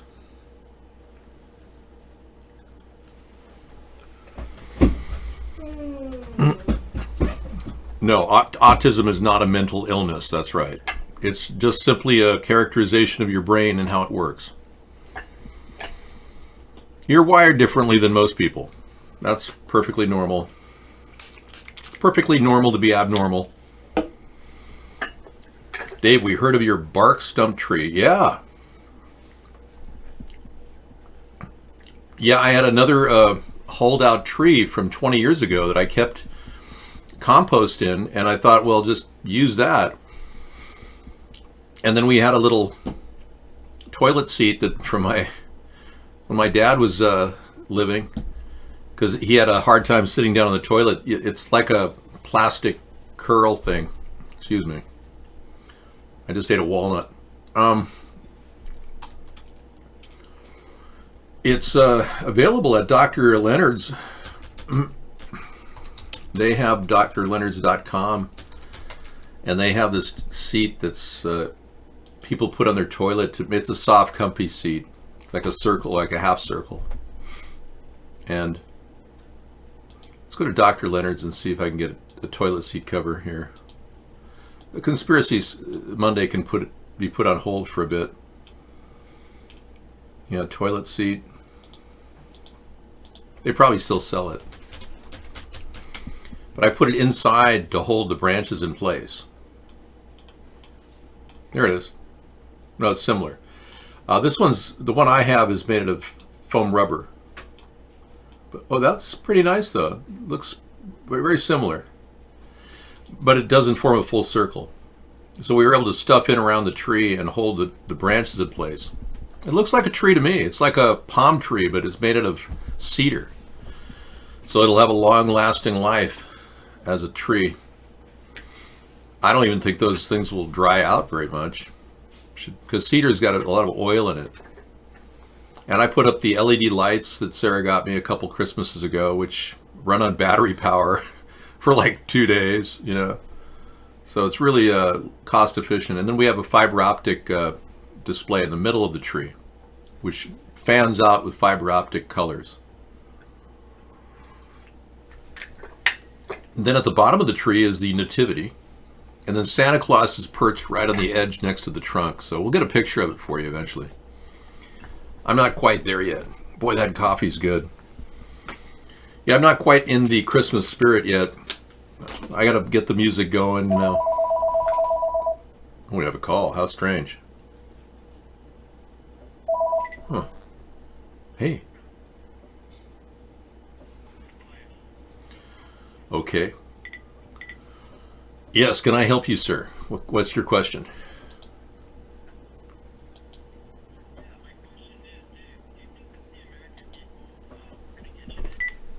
I don't understand what you're saying, Tobias. Are you working in that? You're working in that sweatshop, right? Where they work you round the clock hacking people. Yeah, I get these calls from hackers and death threaters. They spend their time threatening me because they have no other way of enjoying themselves. They make money doing it. There's a whole cast of these people. They sit in like boiler rooms harassing people around the world. I don't know if the government decided to put these people in play to make sure that they secure their power over time and no one ever questions their authority. That's probably the motivation. They think that we're all a bunch of pussies and are afraid of every single person that could, you know, cross the corner or around a corner. I've been literally living in an environment all my life where I was threatened. Every single day I lived in Los Angeles, California, the city. My name's David, and I was not a cop. I lived during the LA riots, and I used to approach people and ask them, "How was your day, ma'am? How was your day in the LA riots?" And they would say, "Are you Jack Webb from Dragnet?" And I say, "No, my name's David. I'm not a cop." My name is Dave Friday, ma'am. No, but the reality is I lived in a very tough environment, and I grew up with threats all around me at all times. So I had to fight my way through every single situation. And learning to be a sharpshooter helps immensely. It takes away that worry that somebody could possibly attack you at any given time.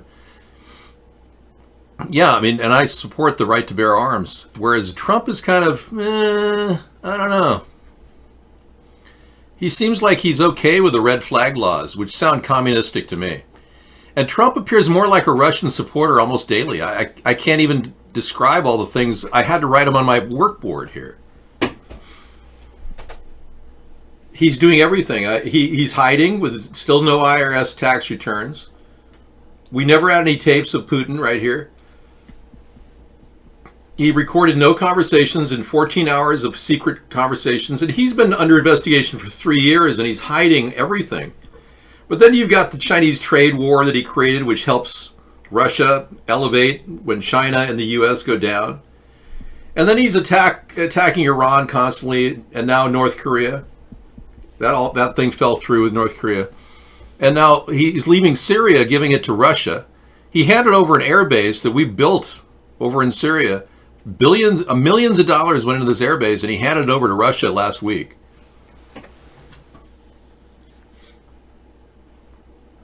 Yeah, I'm just checking through my... Did you see the Green Horizon newspaper here? Yeah. The green surge of 2019. These are green people. What surge? It's all on them. They don't talk about chemtrails in here. They don't talk about Dow Chemical, dangers of pesticides. They don't talk about organic food in this thing. They don't even mention non-GMO food. And they certainly aren't going to talk about vaccines. God, they're useless. But anyway, we left Syria. He then prior to that, he destabilized Venezuela by supporting a man who didn't have a chance to stop the Maduran government. Foolish. Which helps Russia give a back door to Venezuela. And now they're putting a missile base in, they say. And then he disrespected NATO, which early from the onset, past 3 years, he's been treating NATO with total disrespect, and losing our allies, which helps Russia. Oh, and he never even imposed sanctions for over 2 years, or almost 2 years. Yeah. Oh, and recently, what he did with Ukraine may have cost about 11,000 lives because of Trump's stupidity. It's unbelievable how he's helping Russia, their enemy. So I go back to that. Thank you very much. It's great having a studio audience. Thank you all for coming in. I really appreciate you, every one of you. Viking ship found in Norway. Really? This looks exciting.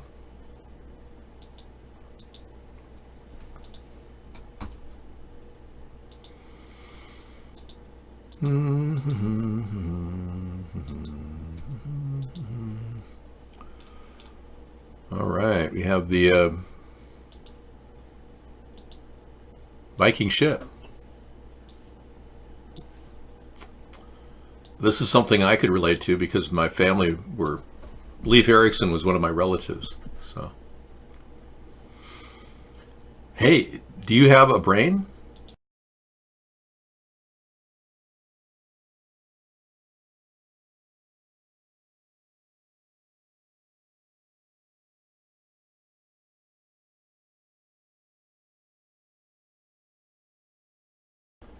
Well, we have brains here, and we really do use our judgment and discernment to determine whether you should stay in the show.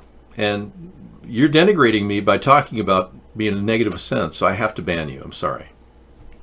Archaeologists using ground-penetrating radar have detected the remains of a massive Viking ship buried on a Norwegian island, one of only 4 well-preserved ships of its kind to have been found in Norway. Ja, that is wunderbar. Oh, this was the Weather Channel. I don't know if this fits. This does not fit the Conspiracy Monday theme. I'm not going to play the ugly transgender. Hey, we've got some news here. Apparently, Trump can be impeached numerous times in his life.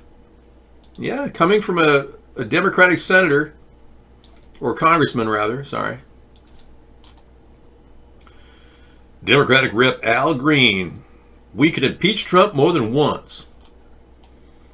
That's right. He interview said on C-SPAN that a president can be impeached more than once and that there's no limit to the number of times the House can vote on impeachment. He says, I think the Mueller report has some issues in it that ought to be considered. I agree. I think an obstruction of the Comey investigation has issues that should be considered. Absolutely. He fired Comey to end the Russian investigation. And I think the invidious discrimination that I've called to the attention of the public ought to be considered. I thought invidious discrimination. Well, thank you, Mr. Al Green. Appreciate it, man. He seems like, a guy you could talk to. I could sit down and talk for a couple hours to Al Green. He seems like I could relate to him, yeah. He could be invited to the Black Caucus. We could meet every month. All of us, and have like a 5-hour meeting. I'd like to hash out issues that are going on in cities around the country, especially about brutality. We're seeing a tremendous amount of brutality by our government.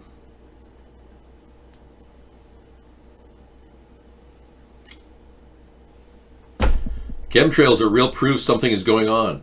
Disease killing Florida, orange trees, and spiking juice prices. Whoa, really? Orange juice is on the rise. Well, I'm glad I cut that out of my diet.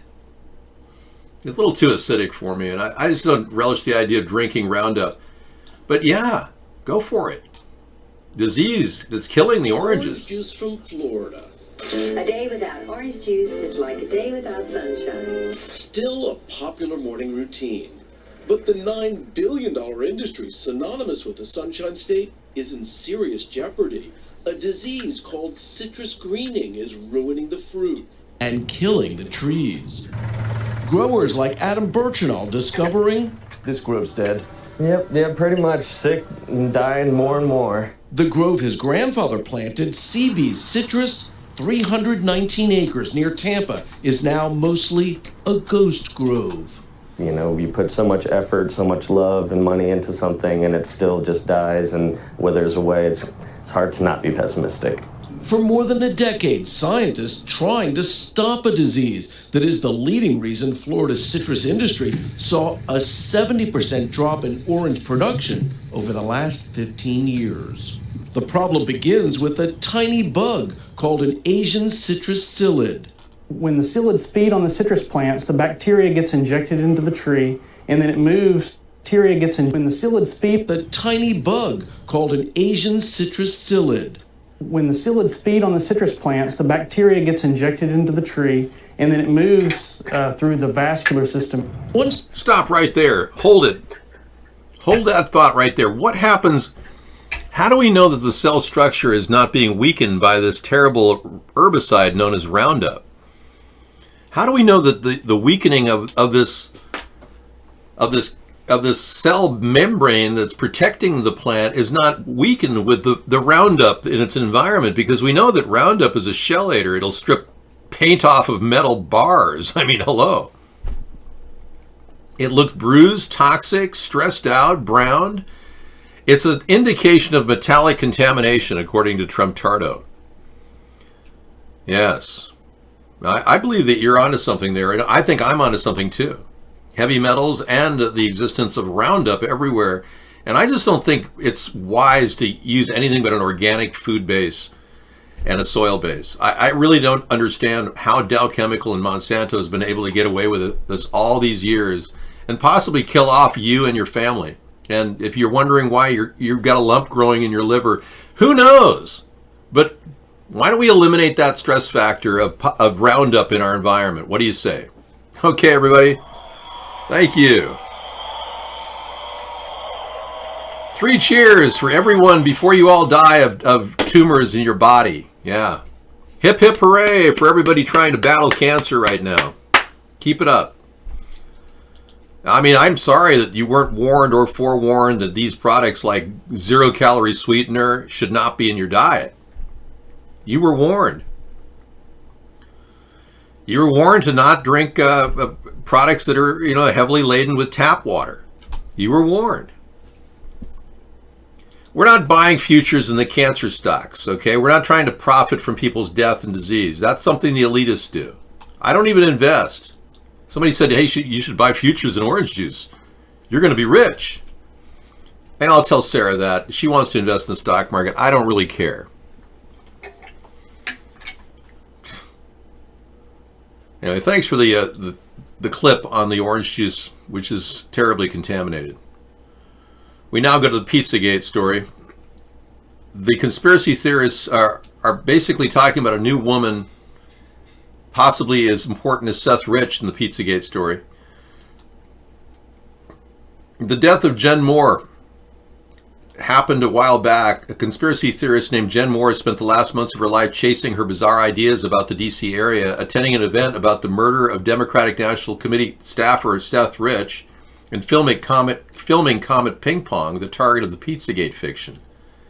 Calling it fiction. See how they frame it? Even Daily Beast frames it as fiction. Now, after her death in Maryland hotel room last week, Moore has become the star of a new conspiracy theory. Right-wing media personalities have seized on Moore's death, claiming without any evidence that it's the latest example of Bill and Hillary Clinton killing off their enemies. Well, I'd like to see a picture of Jen Moore. There she is. A veteran journalist who was investigating possible sex crimes from former President Bill Clinton is said to have been found dead in Washington. Prince George's County Police Department released a statement to One American News regarding Jenny Moore's death investigation, saying officers found a woman unresponsive at a Washington, D.C. hotel after a welfare check. The department claims the woman was pronounced dead at the scene. One America's Neil W. McCabe breaks down the case. Towards the end of the day, I was sitting at my... Okay, we'll be taking a look at the death of Jen Moore tonight in our late night show. Thank you. Yeah, another Clinton investigator. I'm going to put that in the Clinton file too. I load these into various playlists. One is Clinton and the other is our current playlist, which is new 1911 for the 2019 or 1912, sorry, new 1912. 2019 12th month. And now this story.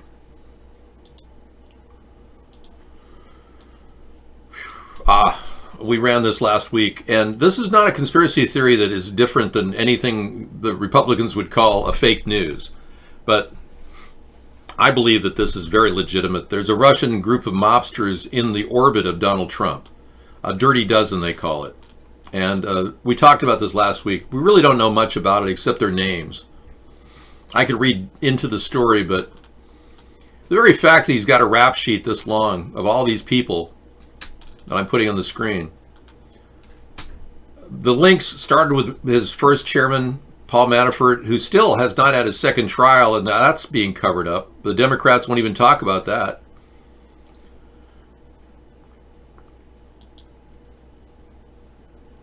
And yeah, meanwhile, they're spinning their story about the alleged shooting at the Navy base in Pensacola, claiming that the shooter was a mass murderer, or actually engaged in watching mass murderers with his friends. Something is going to pop up there.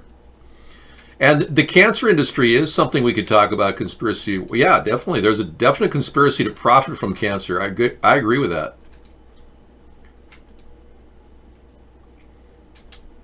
So this video is showing a man training for a mass shooting. I'll take a look at that. Thank you.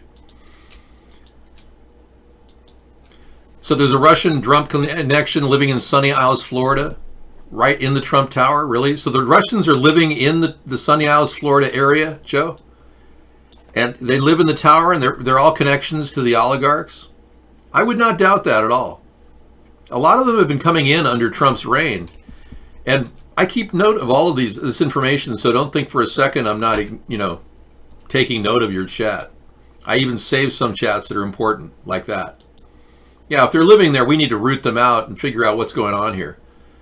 Not now, but if I'm president. I'm not going to hurt anybody. No, we're not trying to hurt people. We're trying to get to the bottom of this Russian contamination of our election, which even Lindsey Graham is saying definitely happened 1,000 times for sure. I guess Lindsey Graham has to say that because he gets money from a Russian oligarch and he doesn't want anyone to know that. So now Lindsey Graham, being the flipper that he is kind of flipping on Russia and going, oh, yeah, we'll see if it plays now. What do you do with this? The man who recorded this troubling video. You drop it. Like that. You drop the gun. Pick up another gun. Which appears to show a practice run for a mass shooting from a San Diego hotel room stockpiled with weapons and ammo. One down. More to go. Faced a judge today, Stephen Homoki pleaded not guilty to weapons charges just days after police say they uncovered his frightening video posted on YouTube, which appears to show the suspect preparing for a mass shooting. We received the tip on one day, and 4 days later, we had a search warrant signed, and we had a person in custody without incident. The tip came from someone who knew the 30-year-old, claiming he had gone off the deep end and is planning something. Look at that. Jams. In the video recorded in March, the 30-year-old appears to have loaded weapons, taking aim at pedestrians outside his hotel room near San Diego's Federal Building. At his home, police found 14 firearms, including an assault rifle. Tonight, police say a tragedy may have been averted after the discovery of this chilling video. Miguel Almaguer, NBC News. What a championship year for hockey superfans. Okay, thank you. Right. So you miss somebody in the show? Oh, that's too bad. I'm sorry. Well, he wasn't able to hang in the show under that name. He's probably here under a different name. Herbal Ascension appeared right around the time he disappeared, so I'm not sure if that's him or not. But you're saying that what is the one thing that became more clear as you got older? Ah. What was it? Why the Grinch wanted to live alone with his dog. Wow. Okay. For all of you MGTOWs out there, this is a big, big inspirational statement here. Yeah, the Grinch wanted to live alone with his dog. Yeah, so it's a double statement. It's like you will be a Grinch in the eyes of others living alone with a dog. It's very demoralizing for MGTOWs. It's not MGTOW friendly. Many people are wondering why their MGTOW accounts are getting kicked off the internet. I know a couple people here. Yeah. You have to be proved that he's pointing it. He's inside his home, so you can't point it in any direction he chooses. Well, the guy was living out a fantasy in his mind. I'm glad he was reported. Yeah. You know, like when that woman spoke to Ocasio-Cortez and said that she felt that people should eat their babies, and Ocasio didn't condemn it. I mean, that woman should be reported to the police. She was saying, and she had a T-shirt that said that she wanted people to eat their babies. Isn't that sick? I have a picture of something here. Eat your baby. I just have to Google "eat your babies," and don't do that, please. And voila. Here she is talking. For much long because of the climate crisis. We only have a few months left. I love that you support the Green Deal, but it's not getting rid of fossil fuel. It's not going to solve the problem fast enough. A Swedish professor saying, we can eat dead people, but that's not fast enough. So I think your next campaign slogan has to be this: we got to start eating babies. We don't have enough time. There's too much CO2. All of you, you're a pollutant. Too much. I would say, ma'am, you're espousing genocide, and I'm afraid that's illegal. You're threatening children around the world. So could you please have her arrested? I'd have her arrested right there. It's free speech, it is, but she's advocating people to eat babies. I mean, there's something wrong with that. Well, she didn't get any condemnation at all from Ocasio. CO2. We have to start now, please. You are so great. I'm so happy that you're really supporting the Green Deal, but it's not enough. Even if we would bomb Russia, we still have too many people, too much pollution. So we have to get rid of the babies. That's a big problem. Just stopping having babies is not enough. We need to eat the babies. And this is very serious. Please give a response. Thank you. No, thank you. Okay, so she says, no, thank you, thank you. We'll go ahead. We'll go ahead and what? Eat the babies? Okay. No, we'll go ahead. It's so no. No. It's so okay. Yeah, no. Thank you. So. Yeah, no. So I think she's not condemning her, ma'am. It's wrong to eat babies. She's saying yeah, no. In other words, endorsing her. Yeah, no, so yeah, no, so that's very important. Yeah, no, so. Yeah, no, so. So what does yeah, no, so mean, really? Yeah, no, so. Yeah, no, so. So there's a new language evolving on the left in the Democratic Party, and it's the Ocasio language. Terry Reid exposes AG William Barr. Thank you. Anytime we can expose his corruption, that's great. AJ Barr has got all kinds of corruption going on. Yeah, no. The socialist agenda is so bizarre that they want to endorse anybody speaking out, even if it advocates killing and eating people. I mean, come on. We see your pro-choice position, and having baby mills is wrong, and selling baby body parts is wrong, and Trump should do something to stop that. But advocating eating children, I don't know. It sounds pretty elitist to me. Look, now most of these people weren't really using their real names, were they? They had code names, right? Well, I would find years later that I was orbiting in some pretty high circles, very high echelons, that even to this day still impress me. Let's try to decode these guys. First of all, John Cathy, is in fact Oliver North. Secondly, John Cathy is in fact Oliver North. Secondly, Max Gomez, now that's interesting. Gomez is in fact Felix Rodriguez. A man named Robert Johnson is actually William P. Barr, who was later the Attorney General for George Bush. Robert Johnson was William Barr in Iran-Contra? Well, this looks good. I'll play more of it tonight. Thank you. Yeah, there's a lot of dirt on AJ. Yeah, our current Attorney General, William Barr. His father, Donald, was the guy who hired Jeffrey Epstein. That's another fact. Hired him when he didn't even have a degree in mathematics. He was hired to molest little girls, 15-year-old girls, as a math teacher at Dalton Prep School. So the Democrats are expected to announce 2 articles of impeachment against Trump on Tuesday. I find that rather weak. Yeah. I don't know. I just don't feel that there's no slam dunk coming out of the Democrats to carry it into the Senate. I would expect that. Impeachment charade, that continues to move forward. As we mentioned earlier, Democrats are now planning on announcing 2 articles of impeachment tomorrow. With reaction, Fox News contributors Ari Fleischer, Dan Bongino, Sarah Carter, and Sarah Carter and Dan Bongino. Oh, God, I could barely handle listening to him. I'm just reading this. It's just sickening that Sean Hannity became the spokesman for the alt-right and became a dominant force in that news media. Frankly, I can't listen to him. Sorry. The only articles of impeachment really that would stick would be misuse of power and cheating in the election. Misuse of power the Ukrainian thing would come under the misuse of power. All right. I can't see listening to Sean Hannity. Sorry.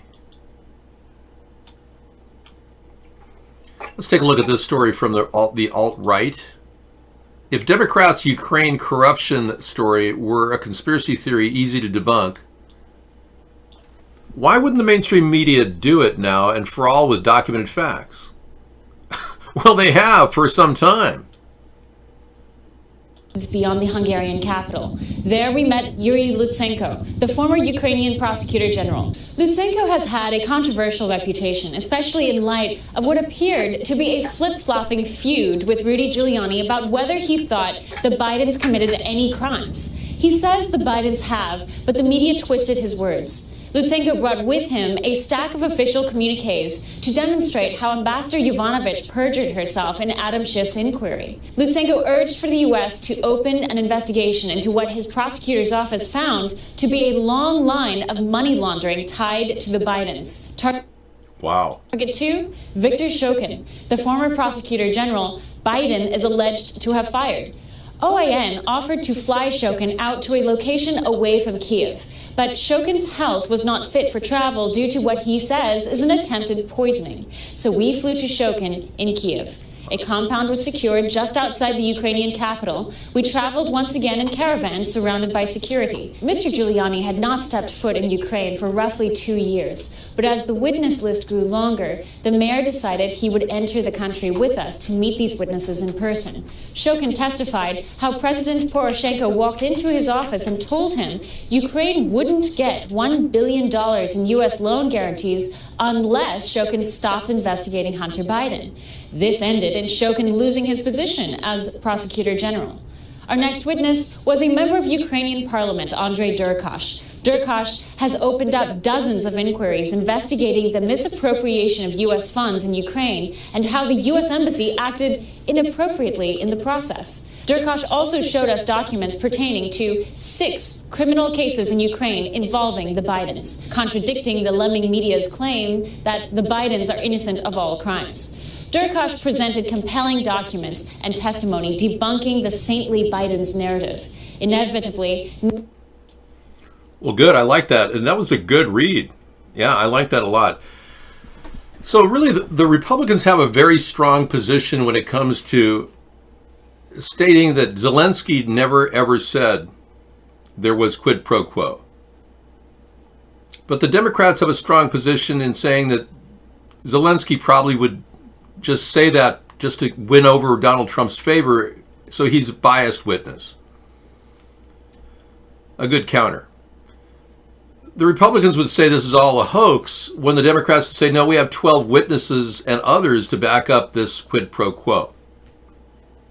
The Republicans said, but Donald said, no quid pro quo, no nothing, no quid pro quo. The Democrats would say, well, then he returned with an asking for a favor. And even Judge Napolitano on Fox has concurred that that is an article of impeachment, an act of impeachment is needed to deal with this, to stop this type of abuse. So we've got that going against the Republicans.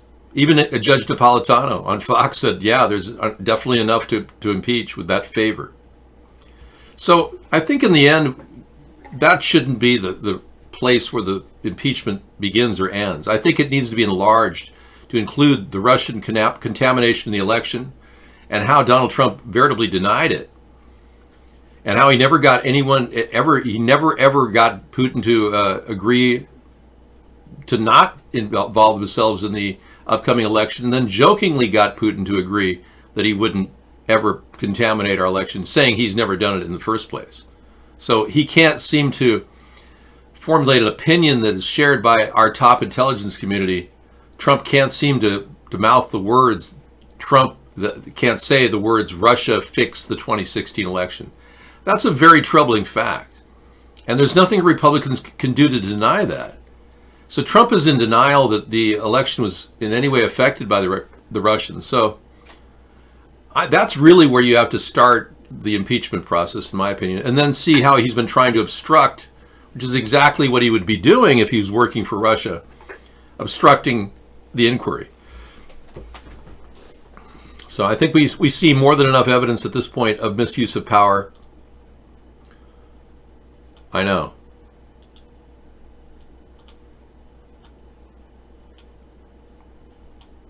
And cheating in the election. I think this would be the basis for an impeachment. And this is really all Nadler ever said either.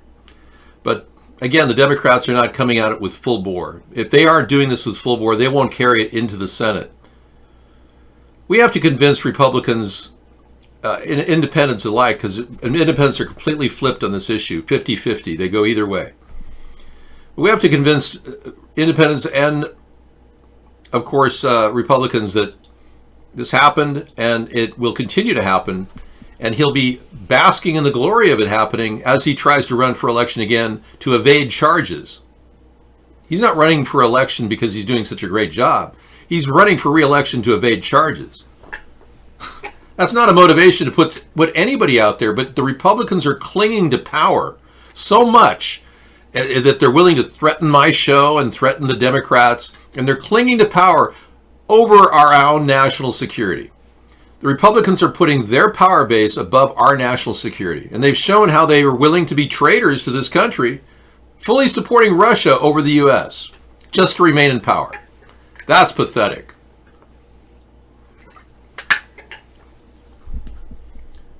The whole impeachment's going to cost, I really don't know, but it's well worth it.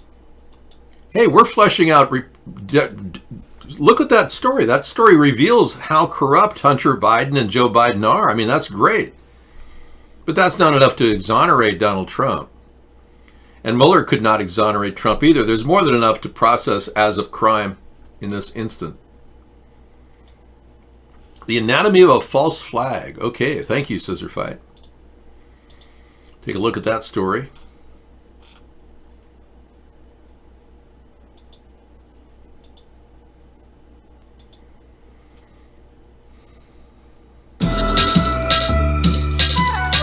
You're listening to The Corbett Report.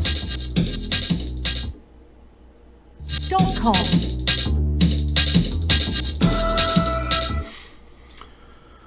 Okay. Welcome back, friends. Welcome back to The Corbett Report. I'm your host, James Corbett of CorbettReport.com, coming to you, as always, from the sunny climes of Western Japan, here on the 6th day of December, 2019. You're tuned into episode 368 of the Corbett Report podcast, The Duma Hoax, Anatomy of a False Flag. And as you might surmise from that title, today we are going to be undertaking a thoroughgoing exploration of the chemical weapons attack which was alleged to have occurred in Duma. Okay, that's good. I like the court report. He's good. There was not a lot of third-party investigation into that gas attack. It looked more like the Syrians that were supporting the rebels fabricated a lot of that information, and our government never did a detailed investigation into it. So they just went with the rhetoric that it was happening and that we should somehow fund the rebels to stop it. But Trump is ostensibly pulling the plug on the rebels, which I think was a good move because it was my idea originally. But leaving the Kurds defenseless was a bad move. And doing this withdrawal from Syria to appease Putin is not a good move either. That's foolish. That's no reason to move out of Syria just to appease Putin, which is really the reason why Donald Trump is doing it. And another Photoshop discovery in the Las Vegas situation. Going down the rabbit hole, let's take a look at this story.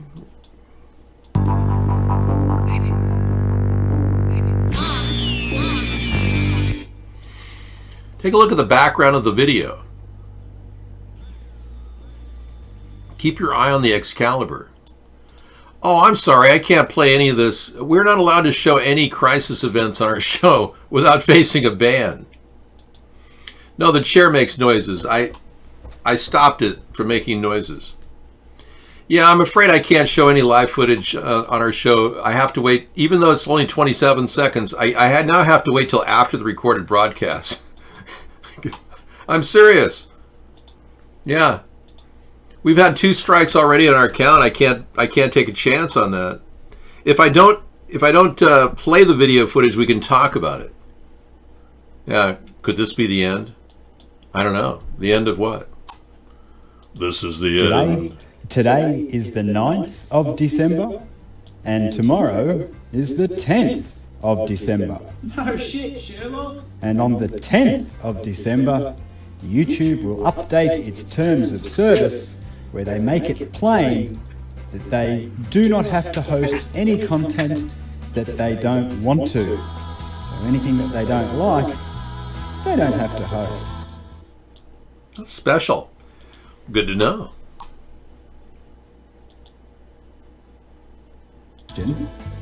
Will you love me tomorrow? All right, so this is the end for a lot of people on their YouTube accounts. And, the good thing is other accounts like BitChute are opening up and 153news.net. So I think the more the government and YouTube and the Google operation, which is government run by a small group out of DARPA called InQtel, when these people decide that this is it, and they'll wrap up your video, you can morph into another show and start to gain popularity there. I'm a living example of a person who's continually broadcast despite all of the censorship on YouTube for the past 9 years. I still do it. No, I don't want any precedent that allows a president to invite foreign influence into our elections. And that's my concern about Trump. Yeah, I agree with you on that, Slow Modes. I don't think we should have a guy who openly said he'd gladly invite foreign information on his opponents and get away with it. Considering the foreign governments like Russia are creating fake news, Donald Trump is essentially endorsing fake news by saying he's open to foreigners coming up with dirt on our opponents. It's crazy for somebody who runs for a presidency or even is our president to say such a thing. It's outlandish, actually. But when has Trump not been outlandish?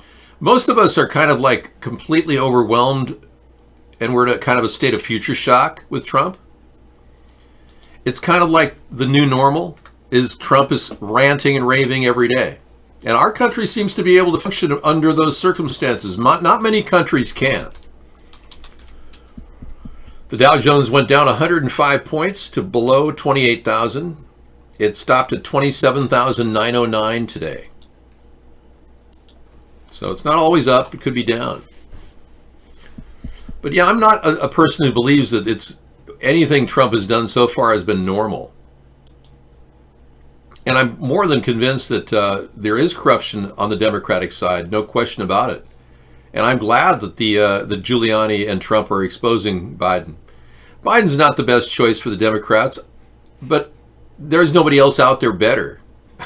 So, I mean, I'd be gladly a Democrat if they would have accepted my view of freedom of speech and the right to bear arms, but they wouldn't. They want to ostracize people who are Democrats who support the right to bear arms and who believe in free speech. They want to make it so that everyone who's afraid to say anything is encouraged in that party.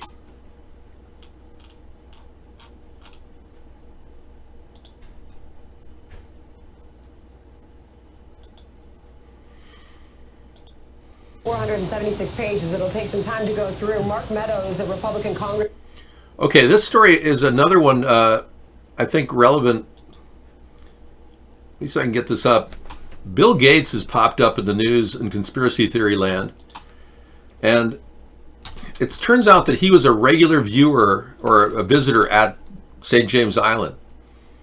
So Bill Gates is definitely a person evading the press right now. He met with Jeffrey Epstein many times. Despite his past, there's a meeting with Jeffrey Epstein right there. I haven't shown this picture yet, but this is the first time I've shown it. Bill and Jeffrey and others. Treasury Secretary Lawrence Summers is there, the guy who used to be working for Obama. That's right. Boris Nikolic, who was the Bill and Melinda Gates Foundation science advisor. So I can't really give you the story, but I can, maybe give you the link. I can't read it because it's all blocked off. New York Times wants to charge and monetize everything they do now. It's ridiculous. The Labor Department just released the November jobs report, and it is a big number. Chief Business Correspondent Christine Roman's here with that. Hey guys, a strong number, 266,000 net new jobs. This blows away expectations. We were looking for something more like 180. Couple of things to point out here. October and September also revised higher. So you've got some more strength in the fall than we had been hearing from some of the other kinds of data that we watch here. So companies are hiring and been hiring at a pretty brisk pace this fall. The unemployment rate fell to 3.5%. That is still this very, very low. Oh, come on. Wait a second. The unemployment rate is 3.5%? I don't think so. How could they possibly say that? Makes no sense. I mean, when you look at the number of people that could work out of our population of 326 million,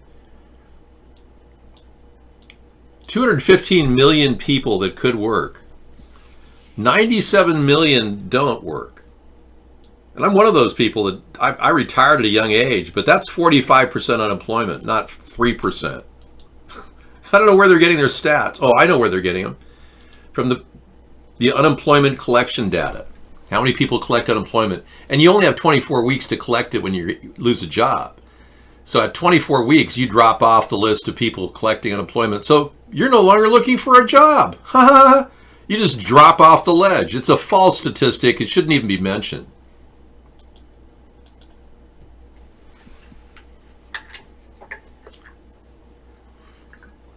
Have you ever been lucky? How many of these jobs are well-paying jobs? None of them are. None of them. There's 4 million jobs right now in America available to anybody who wants to work. And they're mostly just, starting salaries of $13 to $15 an hour, which is great to start with. But if you're in Mississippi, it's more like $7.50 or something. Have you ever been lonely? Yeah, so we're going to see new networks spawned into the existence by more and more censorship by YouTube. That's what's going to happen, whether people know it or not.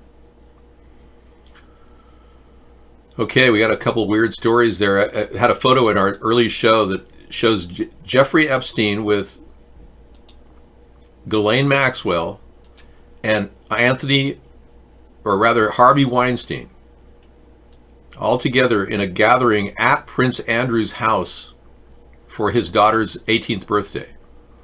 So this is a close-knit community of people who are accused of these crimes, and now we are beginning to see a bigger picture of corruption in government, in politics, by so many different people who are now alleged to have done this, that, or the other thing. Amazing. I can't remember when I registered to vote.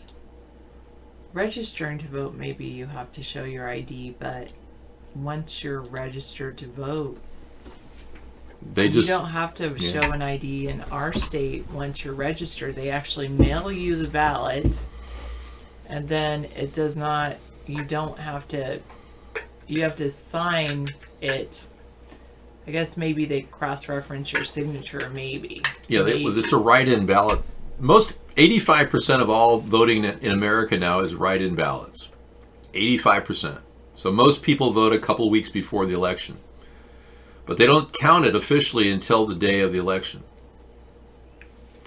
Well, I think they do start counting before. Do they? Yeah. They don't publish the results. They don't publish the results, right. True. In some countries, they won't even publish the exit polls and the results of the early balloting. They wait till the end of the day. We should do that in America. Because by telling people who's winning early in the day, it affects the vote. Yeah, I do agree with that. And it shouldn't even be when the polls close. It should be like the next day. Yes, I am aware that, but I know you were talking to someone else anyway. Is OJ back in the news again? I have not been following that. I will admit, there's a lot of times that I'd rather not follow the news. I'd rather keep my head in the sand, but I don't know. Just one of those things. It is pretty, yeah, it is.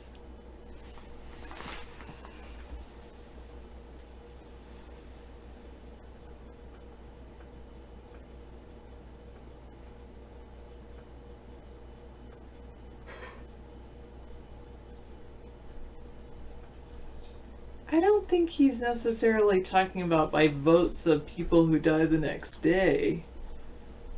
Maybe it's people who have died and they haven't, the family hasn't said that they're dead, maybe?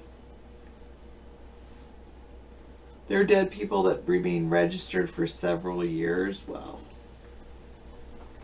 And those are the, and then those ballots get cast sometimes by people that should not be casting ballots.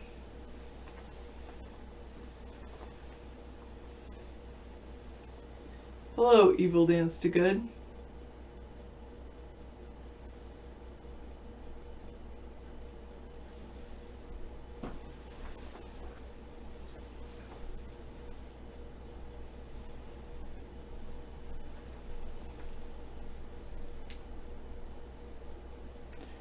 Oh, according to CNN Business today, the U.S. created 266,000 jobs in November, and unemployment is at a 50-year low.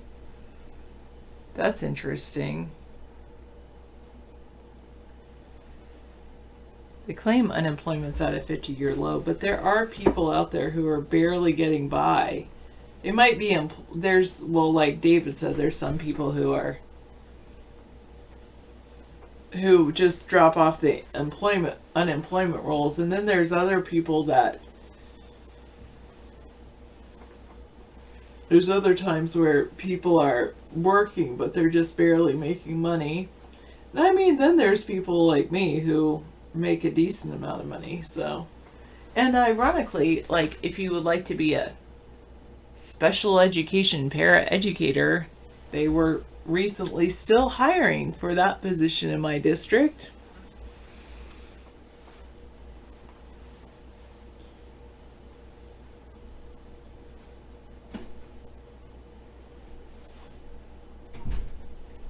So I want to tell you, Sarah, the orange crops in, someone was saying the orange crops in Florida are affected by this called green-orange disease.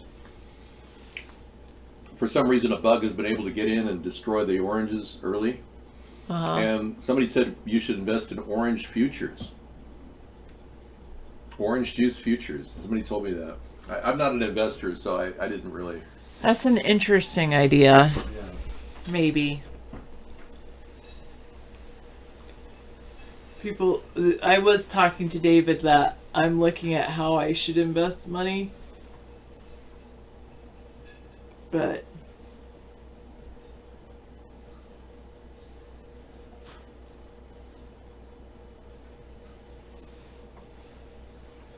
you thought you had your final dream last night. What was happening, Evil Dance to Good?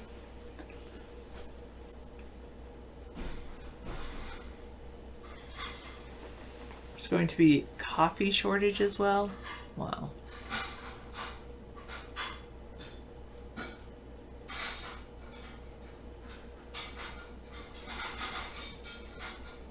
You thought you were going to die. Wow. I am so sorry. Or however you were feeling and what made you feel that way. I don't know, but man, that's very scary if you think you're going to die. Well, especially right away. I mean, I know I'm going to die eventually, but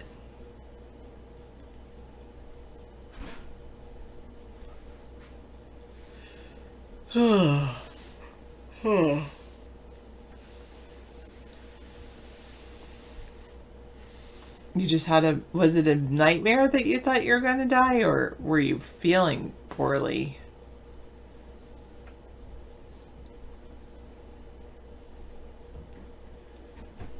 So. Part of me doesn't like the whole idea of Christmas trees because, I mean, I love our Christmas tree because I told you it was very environmentally friendly, our Christmas tree. And so we don't go out and buy like a cut Christmas tree or cut down a tree. We actually usually take branches that have naturally fallen in our forest. And this year, instead of doing that, we did trim up our forest.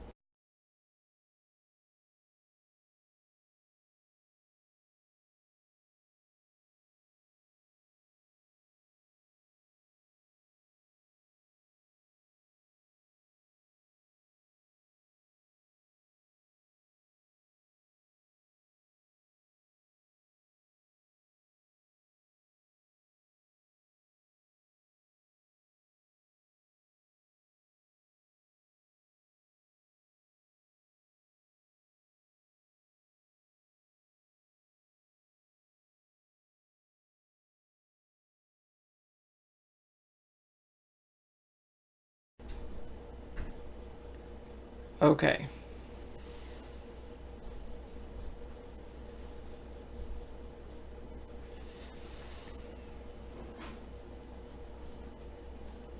I was just, so I've been looking at yeah, different things. Maybe I should be looking at the news or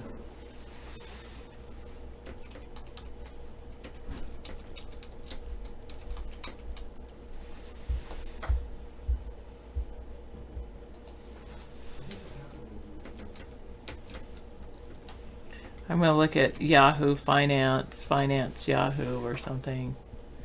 I don't like Canada.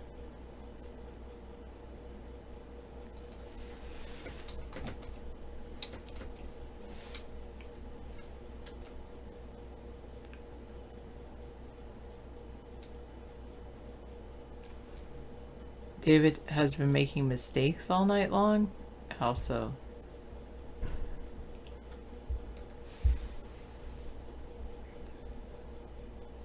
The Dow has dropped 0.38%. 100 points.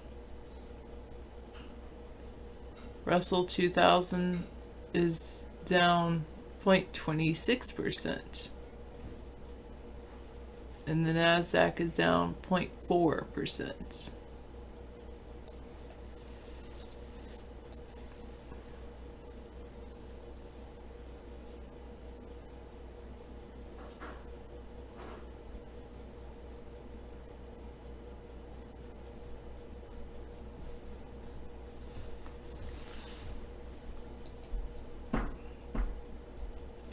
And I was going to check.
That's interesting.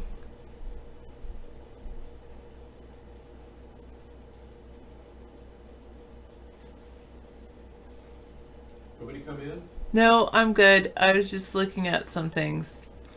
I was just looking at some news. I'm just going and looking at certain companies.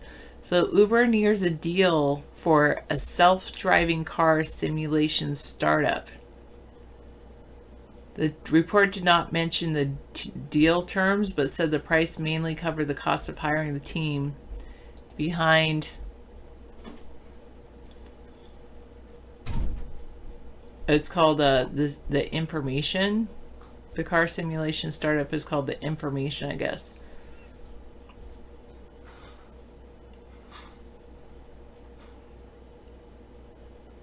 Oh, to acquire Foresight, a startup that develops simulation startup software. The information reported on Monday, citing. Okay. Uber simulation software has suffered from various deficiencies and still has trouble predicting how its self-driving car prototypes will handle the real world, the report said.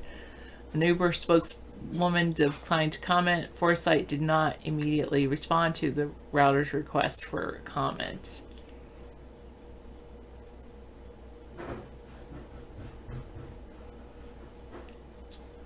Exactly.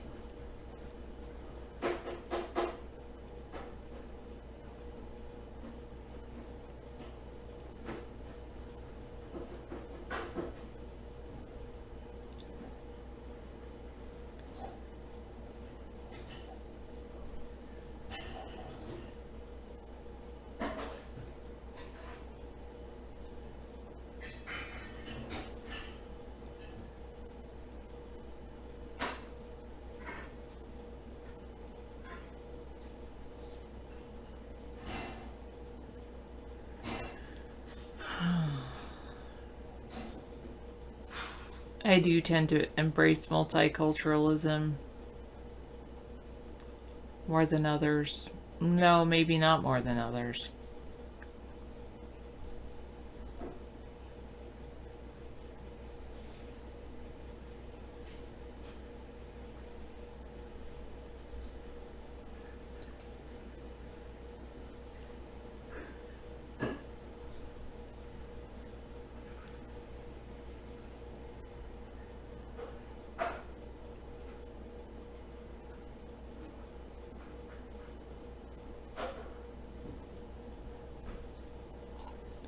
I wonder how I can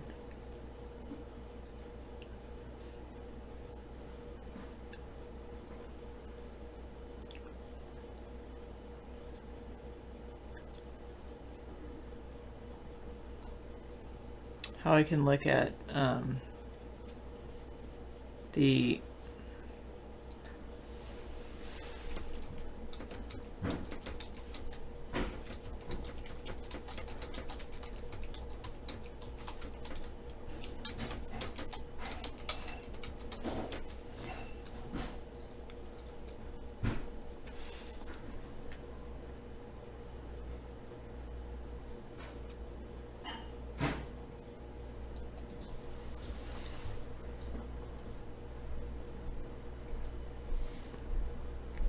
I was just looking at financial reports. I'm letting people argue back and forth in the Vaughn chat room. No one is dying. 648 says it's just the drugs kicking in.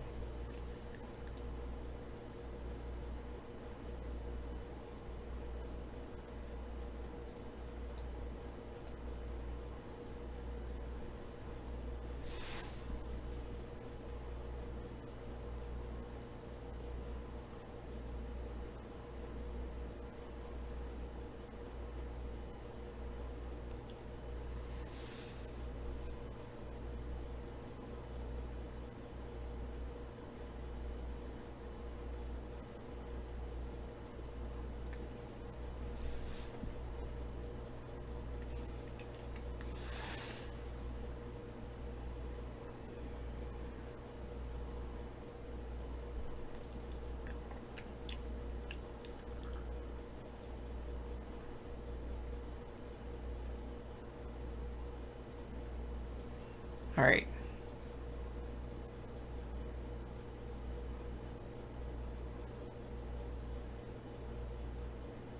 You mean you think Caucasians will be a minority in America, is what you're saying, instead of Americans being a minority, because there are many people who would consider themselves American regardless of the color of their skin.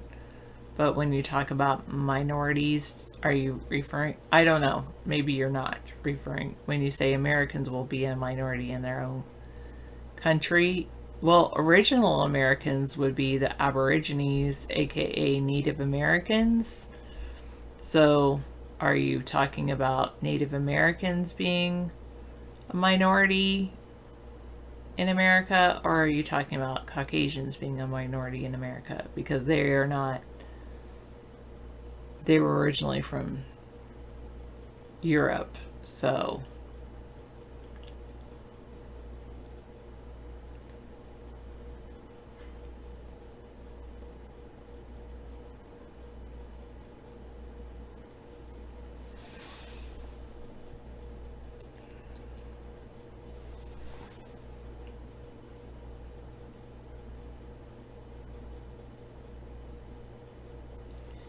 Huge scandal. FISA report reveals Obama administration falsely claimed Russia bribed the Trump campaign.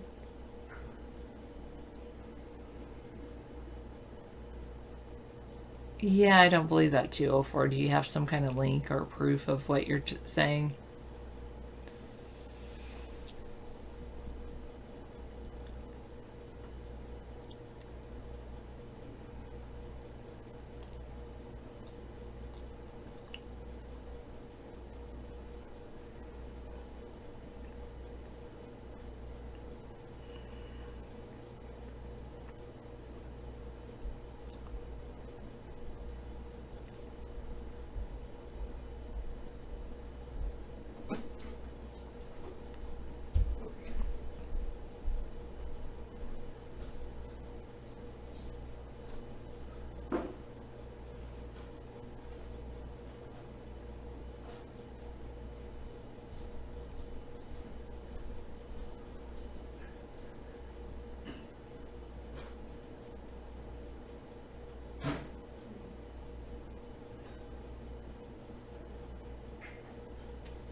Okay.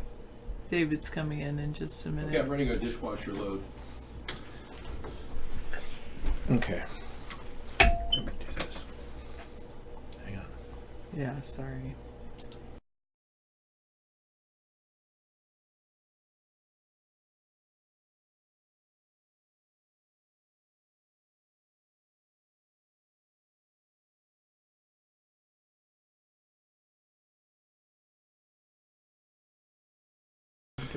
Okay, so yeah, so I guess Sarah's been working on looking at tax forms and stuff, and what's that? It's just Disney's financial information. Oh, okay. You mean for investors? Well, it's all they have it's pretty interesting. They have the whole thing. They're a big selling company. They Disney, I was surprised when they raised their rates. They are still getting bumper crops of people, 40,000 a day at Disneyland. John Solomon, IG report lays out incontrovertible evidence that Obama's FBI misled FISA court. There is evidence, that they did a few things wrong, but not an overwhelming decree that there was any malfeasance done on the FBI's part. So, yeah, they used the wrong evidence. The dossier should not have been used to justify anything. But you Republicans aren't addressing the fact the dossier is very real and that Mueller has admitted that it was used to blackmail the president. You're not addressing that issue. Mueller said that the dossier and sex tape was used to blackmail the president. So what are you going to do? You want to claim that it was falsely used to get a FISA court? What if it's like a technicality on a drug deal? If you claim that there wasn't a proper warrant, you can't claim that the drug arrest is valid. I mean, come on, give me a break. That's a tactic the worst mob lawyers use. You Republicans are using that tactic to get out of Trump's shenanigans? Give me a break. Okay, I'm going to turn that off.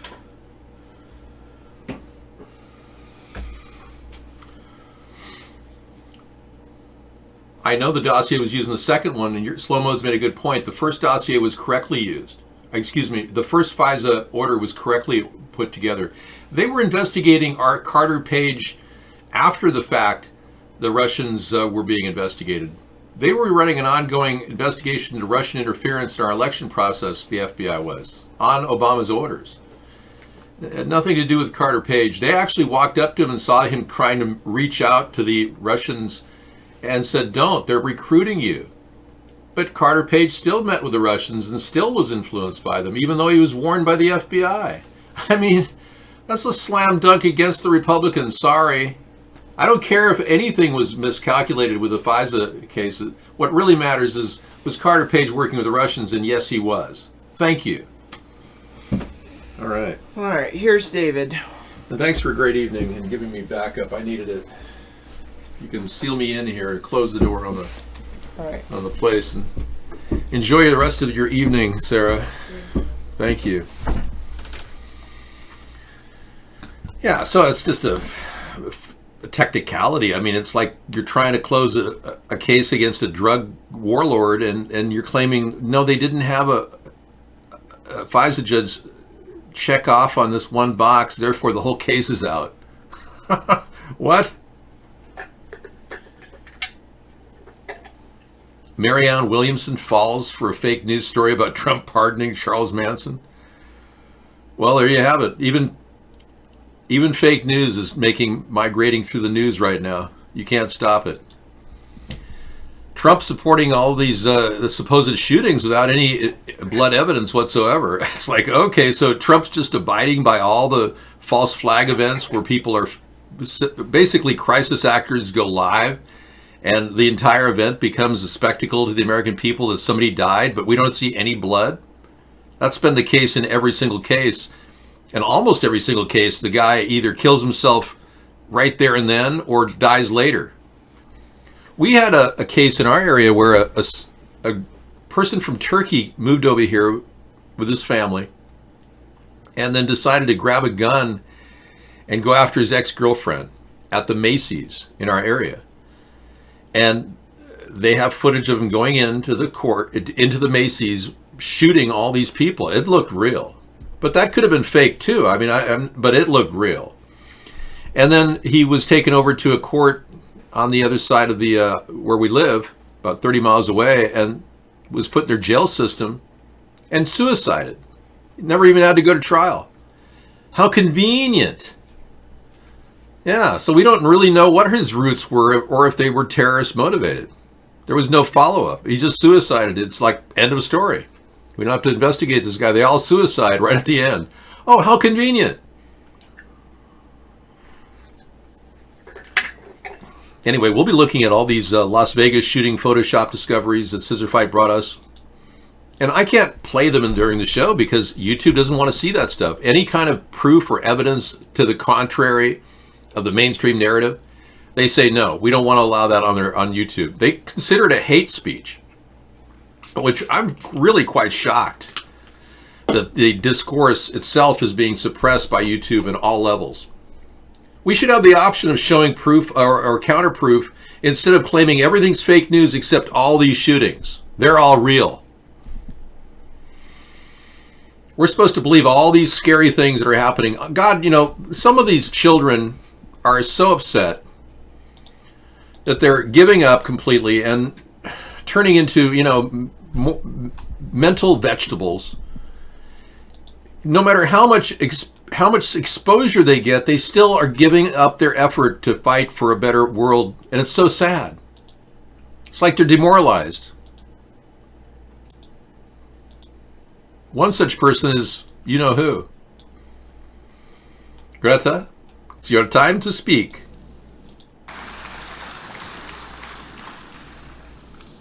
For more than 30 years, the science has been crystal clear. How dare you continue to look away? and come here saying that you're doing enough when the politics and solutions needed are still nowhere in sight. You say you hear us and that you understand the urgency. But no matter how sad and angry I am, I do not want to believe that. Because if you really understood the situation and still kept on failing to act, then you would be evil.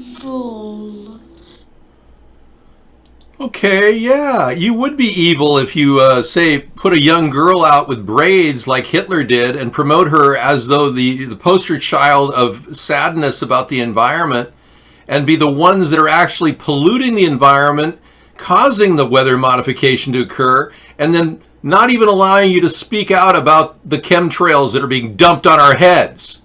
You should be ashamed of yourself. How dare you, young lady? Now here she is giving up all hope. She says we've achieved nothing and don't want to continue. Greta Thunberg disavows school strike for climate change. She's giving up. It's a mindset of just failure. And she's blaming others, which is a classic example of a person who's not willing to take responsibility for themselves. Does she not pollute? Has she ever bought some item in a plastic wrapper and thrown it in the garbage? I mean, come on. We're not responsible for that. They are. The people that made the plastic wrappers. I'd gladly pick up a pickle out of a jar that was in vinegar and say, I don't need a plastic wrapper around my pickle. I'll eat it straight up. Thanks. If I had the option. Scissor Fight made a good point. She took the money and ran.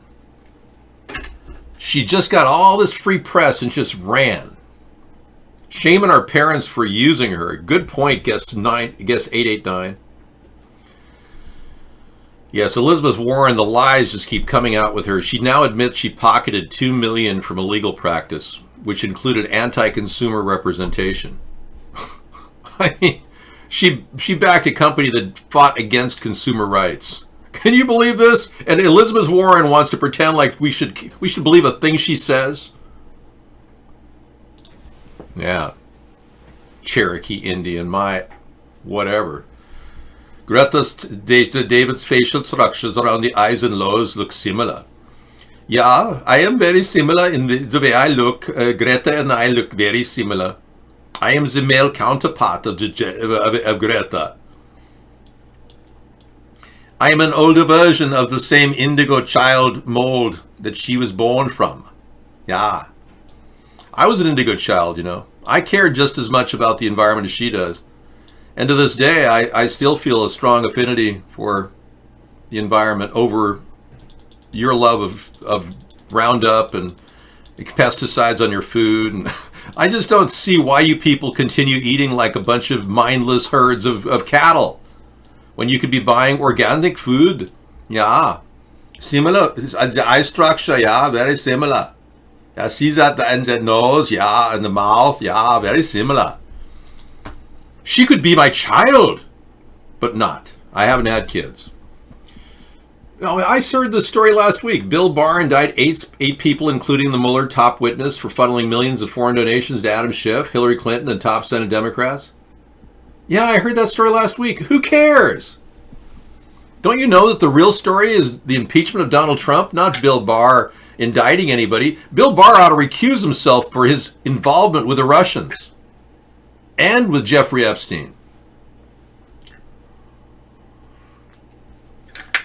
Nanotech weather, nanotech signatures, visible atmospheric chaos, man lost control.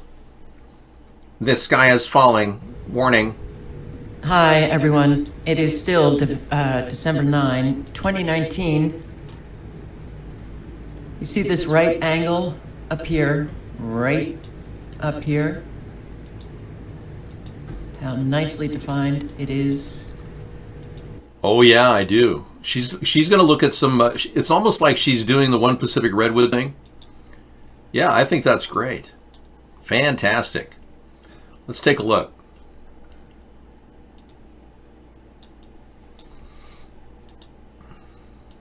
Yeah, this is Never Lose Truth 2, Kafka. I'm not sure how many different things she's going to have in her name soon. It was Kafka Winston World for the longest time. She had 30,000 subscribers. Now she's down to 5.2 thousand. Yeah. Yeah, it's so sad. She deserves so much more. Anyway, I've referred people to this link on my website. Hi, everyone. It is still December 9, 2019. You see this right angle up here? Right up here? I see that. Looks How unnatural. Nicely defined it is. Yeah. And a right angle. That's the triangulation of the vectors of radiation, radio frequencies that they manipulate the weather with. Let me stop it. All right, cool. So she's going to talk about that tonight. Thank you, Sister Fight, for that. And we got another story from PK called The Hypnotic World of Climate Change Hysteria, coming up at the top of the hour. Awesome. There was really nothing to discuss in today's proceedings other than the reality that the FBI made a few mistakes, but overall they got it right. That's my take on the whole thing. Yeah. The FBI did what they had to do to protect our national interests, our national security, and in this regard, they got it right. I can't endorse the FBI on all levels, but I can certainly say that this hearing showed that no matter what the activities of certain key individuals were, their efforts were valid at the FBI initially. The first FISA order was appropriate for Carter Page and others. Yeah, I would choose me over the other Democrats and Republicans too. That's what makes us a third party. That's why we're here, because we really want to find a common ground in the middle of the political spectrum. People in Sakata and Yamaguchi watching your show asking me to come to Sakata, Japan, and Yamagata. You know, I would love to visit virtually, but I can't go there. As you know, I can't fly Petoro. I don't trust the navigation systems in planes. They're not safe for my purposes. Yeah, unless I have control over the private jet and make sure and have expert security personnel review it, I can't go anywhere. I'm stuck in this chair. Very nice, Sakata, Yamagata.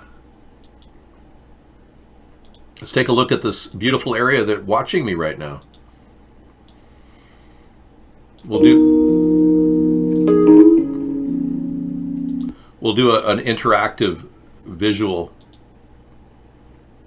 Yeah.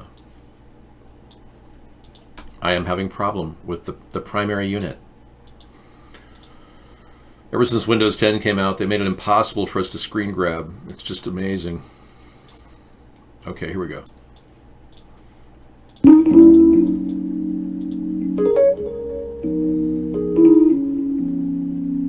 Okay, I'm gonna basically put the music down. We're gonna go through and do a quick tour. Very nice. Oh, beautiful. Beautiful gardens. Ah, very nice. Very beautiful place. Ah, look at the kitty cat. And water. Spiritual center. I love the gardens in Japan. That's the best part about Japan in my eyes, is the way they create these sanctuaries for people. But they've been so amazing as a country in terms of technology that we can only revere what they've done in great respect. They took their country from a very low point, and with the help of the Sony Corporation, Singer of New York was the original. We seeded the businesses that we knew that would grow, and the Japanese people took it from there. Sony was Singer of New York, in case you didn't know. Yeah. Isn't that amazing? And people don't realize that, the early rebuilding of their country was spawned by the U.S. and our effort to bring a better place for Japan. And I think they did it. We can't take credit for that. But yeah. What's going on? We got treason going on here? You got the IG's report. You want to see it again? Sure. Play it again, Sam. And this obviously will harken back for critics of the administration to the Mueller report, where he came out and gave his kind of assessment of the Mueller report. But he is out with a very scathing statement about this IG report. And it reads in part, the Inspector General's report now makes clear that the FBI launched an intrusive investigation of a U.S. presidential campaign on the thinnest of suspicions that, in my view, were insufficient to justify the steps taken. It is also clear that from its inception, the evidence produced by the investigation was consistently exculpatory. Nevertheless, the investigation and surveillance was pushed forward for the duration of the campaign and deep into President Trump's administration. In a rush to obtain and maintain FISA surveillance of Trump campaign associates, FBI officials misled the FISA court, omitted critical exculpatory facts from their filings, and suppressed or ignored information negating the reliability of their principal source. My point being is that listening to that, how the Attorney General characterizes this report, is a lot different than just the headlines, top-line headlines of it. And we're going to dig into what is 434 pages of this report, and something tells me at the end of it, both sides are going to be pointing and holding up different parts of the same report. One of the major headlines here, David Spunt mentioned it, we did not find political bias. Horowitz is before a Senate hearing at 10 a.m. on Wednesday of this week, and certainly we'll cover that live there. Okay. So, again, listening to AG William Barr is listening to a biased person who should have recused himself from the entire case. AG William Barr wrote a 19-page letter to Rod Rosenstein in the early stages of the investigation. Yeah, and he said, don't even, prior to the Mueller report, before we even knew that Michael Flynn was working for Russia, our Attorney General wrote a 19-page letter saying, don't investigate Michael Flynn, who ended up working for Russia. We found that out. So had AG William Barr gotten his way completely, we never would have found out that Michael Flynn was working for Russia. And he would have been still at the post of National Security Advisor working for Russia. And I really don't know how many leaks he gave over to Russia during that 24-day period that Russia was pretty much camping out in the Oval Office. So thank goodness for the Democrats' efforts to raise objection to a lot of this stuff. And it's not some witch hunt.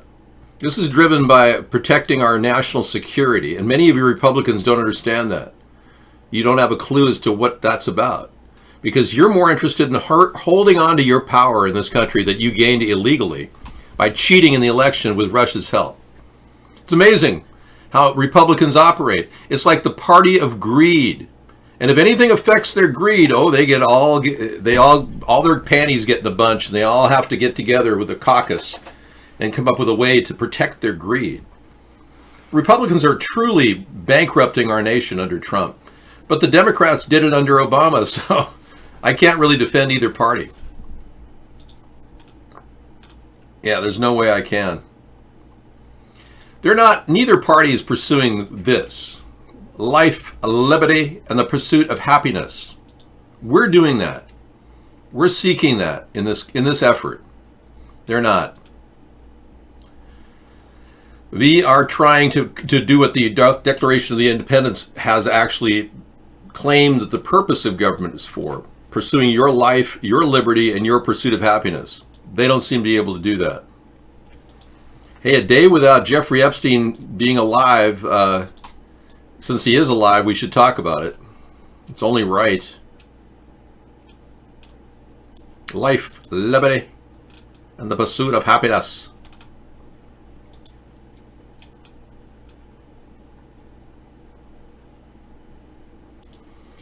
So we're trying to figure this all out, putting together the overall perspective, synthesizing information, bringing it all together.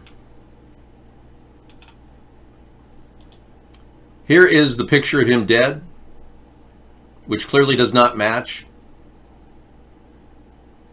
20 days later, he was seen above St. James Island from a drone.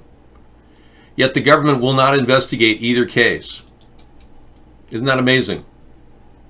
So we have a government run by corrupt people who are protecting an intelligence officer from the Mossad. That's not good for this country. That alone is enough to really question what Trump is doing. I would have ordered an immediate reinvestigation of the Jeffrey Epstein case, but Trump's clearly protecting his friend. Ken Starr says Trump deserves 10 years in prison. Well, Ken Starr lost all of his files, and he was never able to incriminate the Clintons, who obviously had something going on with many people dying out from under them. The Clinton death count, the body count. Ken Starr did a piss poor job of his work into the Whitewater case, which cost us $60 million. And you know what happened with those files that Ken Starr did? They all went into a room at the Oklahoma City building, and it happened to be the epicenter of that bombing, which is very suspicious in and of itself. All the Whitewater files were destroyed that day. Think about that. Put that in perspective. I think the Russians did rig the election for Trump. Yeah, Larry Sinclair, everybody. Let's go to the Obama room, where we see Obama and his wife, Michael LaVaughn Robinson, who became Michelle Obama, pretended to be a female for 8 years and lied to the American people. Sure. And then during the early days, before they got together as a couple, Barack Obama was into some pretty heavy experimentation. And he met people like Larry Sinclair, who testified openly in front of everyone and passed a lie detector test with 99% certainty. Where Senator Obama exited the limousine with $250, which was provided to him by me. Returned a short while later with an 8-ball of cocaine, which he gave to me. I did ingest a couple of lines of cocaine, and shortly thereafter, Senator Obama produced a glass cylinder pipe and packet of crack cocaine from his pocket. Obama then smoked the crack cocaine. I performed fellatio on Senator Obama in the limousine during the time Senator Obama was smoking crack cocaine.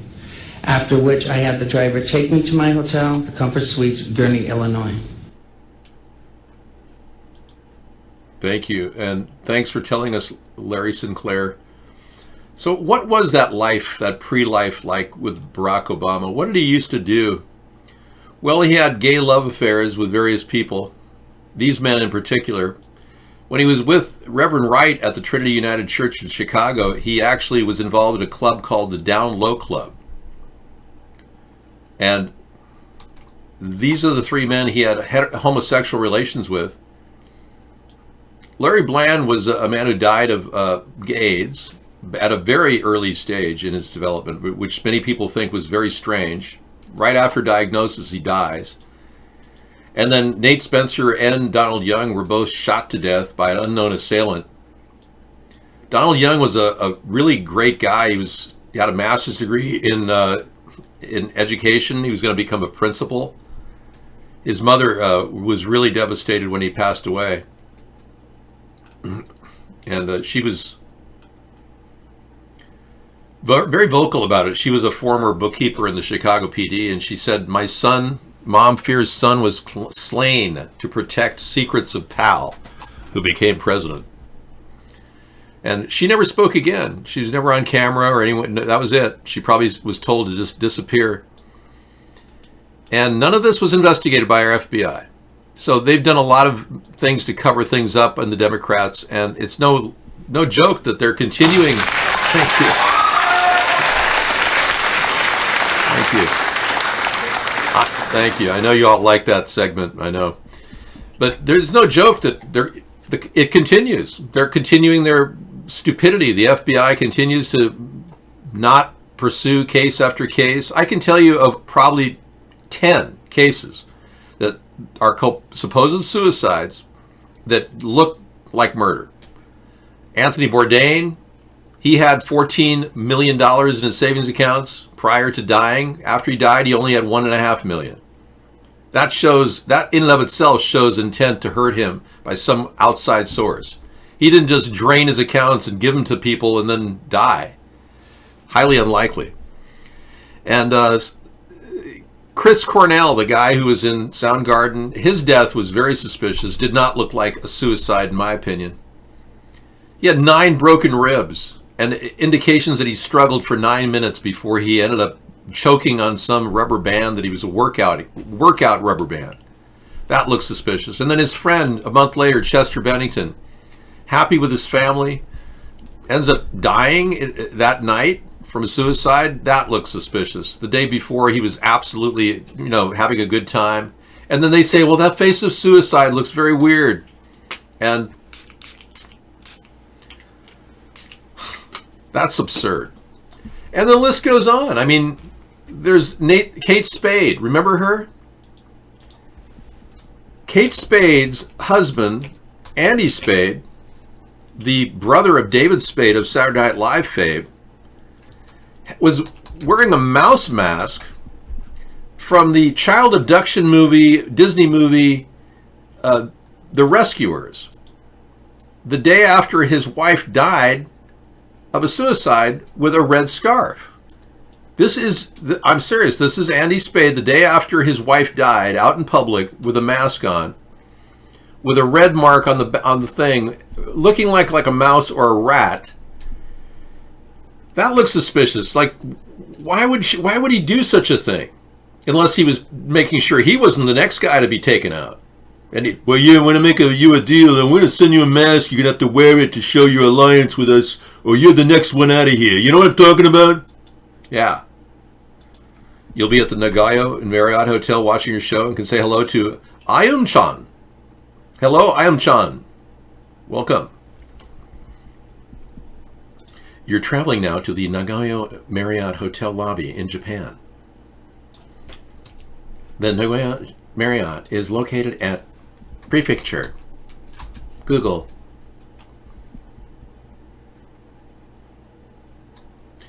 Trump doesn't have to face his accuser during the House stage. It's not like this. He has the rights to the 6th Bill of Rights. It doesn't apply here. This is the discovery stage. The trial stage is the Senate. Then he has to face his accusers. And that's the one area that's a stopgap. He'll most likely be able to face his accusers. Republicans will be able to try to assemble a better case, but not likely. Because they don't have anything. Republicans can't really bounce back from Trump's accusations. The average rate at that hotel is $312 per night. This is where you'll be staying. The accoutrements are very nice. Yes, I like the Nagoya Hotel. Very nice. I love the swimming pool. That's very pretty. See how the workout jacuzzi is set up? Where you can do lifts in the water. That's really cool. I like that. Beautiful bathtub. Although I'd expect, jets in that bathtub for the price, but whatever. At least it's a bathtub, right? Nice room. Very beautiful. Very lovely. It's spacious. Especially in Japan. Very nice. Very nice. Very nice. It's got a little suite. Yes, it keeps going on. It's the endless... You get to see the restaurant endlessly. The dining is very lovely. I will meet you behind the back door. Wow, that's spectacular. Well, you have a fun time there, Vittorio Pope, for me. The House is the inquiry stage. That's what I said. The investigation stage.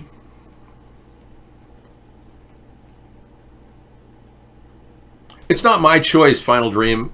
This is how the impeachment process goes. It's the investigation inquiry stage. It's not... Trump can face his accuser in the Senate. Don't worry about it. He'll have his day in court. And there will be questions eventually, hopefully, about Lindsey Graham and Mitch McConnell, because they're getting Russian money too. I think the Russian money factor is going to have to become germane to this story. Otherwise, we're never going to get the truth about the Democrats or the Republicans getting Russian help. The problem with the Democrats is they're not pursuing the Russian collusion part. And that, to me, implies they don't want anyone to know about it. It's very suspicious that the Democrats are not adding Russian collusion and obstruction to the case right now. It's weird. I'm waiting for them to do a whole series of investigations. I wanted Michael Cohen to testify. I know you were talking to slow modes. That's okay. Well, I pray for Pope Francisco too. Not every day, though. Only on occasion. They gave Trump the opportunity to come to the last phase. Yeah, Trump didn't want to go to the last phase of the investigation. He doesn't want to vindicate himself. He just wants to scream on Twitter, "Oh, it's all fake news. It's all Russian hoax. Oh, it's a scam." Oh. He's the only criminal in history. Oh, alleged criminal. The only alleged criminal in history who uses the defense that the reason why he's innocent is because they're investigating him.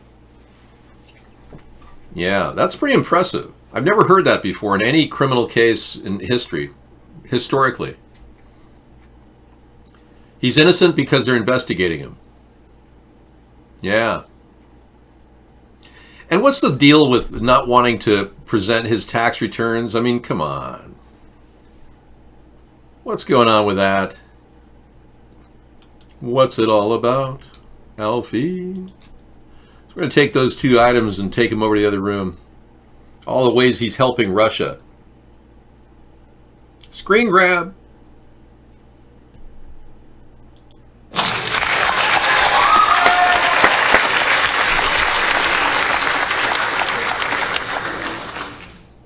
Wait a second.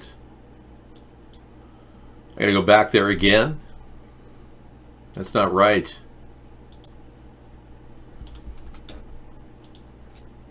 Okay. Copy. And paste.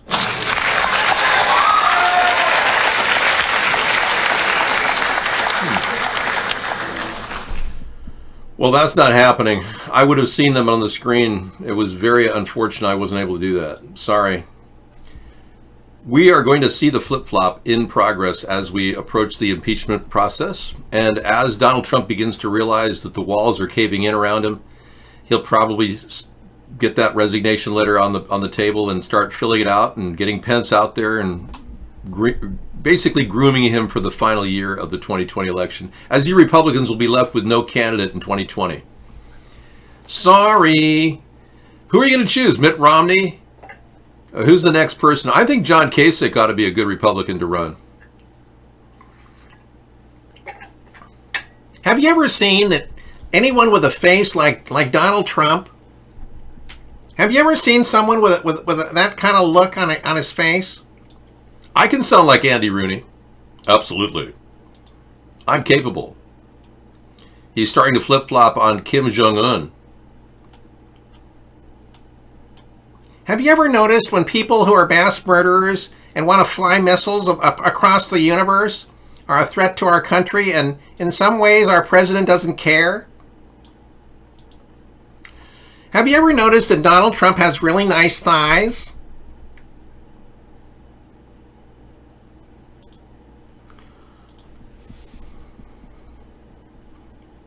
Yeah, well, they never even subpoenaed Donald Trump for his records. I mean, come on. I mean, Mueller should have, 3 years ago, he should have subpoenaed Donald Trump for his tax records and taken it to the Supreme Court if they were serious. But they weren't. Mueller's been covering for Donald Trump. There's way more stuff out there than he even uncovered. We've seen the second trial, Paul Manafort, canceled, so no one can possibly even see that.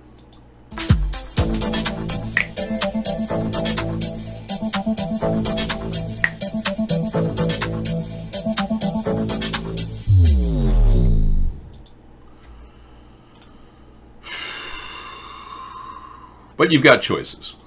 We've got Joe Biden, Donald Trump in the upcoming election. We don't have a third party because we're completely censored. You know that. And we have the ability to choose between these two. Upper body groping or lower body groping. And they're both Zionists. And same with Buttigieg. He's a Zionist too. Now, if the third choice is Buttigieg against Trump, and Trump somehow manages to get through the second stage of the Senate impeachment process, which is possible, I would say that Donald Trump's chances of re-election are very high. So if the Illuminati wants to set this up, they'll just get it through the House. He'll be impeached in the House. The Senate will just say, no, it's all a Russian hoax, and then go ahead and leave him in there. He'll go on to run for re-election in 2020 against Pete Buttplug, and he'll win.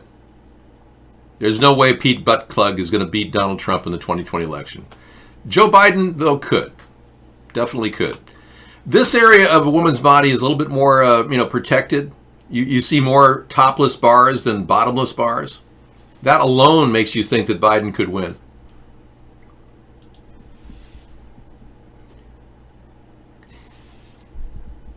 Have you ever seen how people impersonate famous people with weird voices? And they're channeling the thoughts of dead people like Andy Rooney? I don't know. I'm not a member of 60 Minutes. They never hired me. Yeah, they didn't really offer me the job either. The worst of Andy Rooney. Andy Rooney and I have a lot in common. Like Andy Rooney, I have roots in journalism. It's almost like you're the reincarnation of Andy Rooney, Dave. Well, we lost a guy who liked to make funny statements. I wish I was back in journalism and I could do the show like Dave does every day. Have you ever noticed how Dave isn't getting any older? No, I haven't. No, I've been looking at my photographs from like 11 years ago. Yeah, it's been really kind of crazy.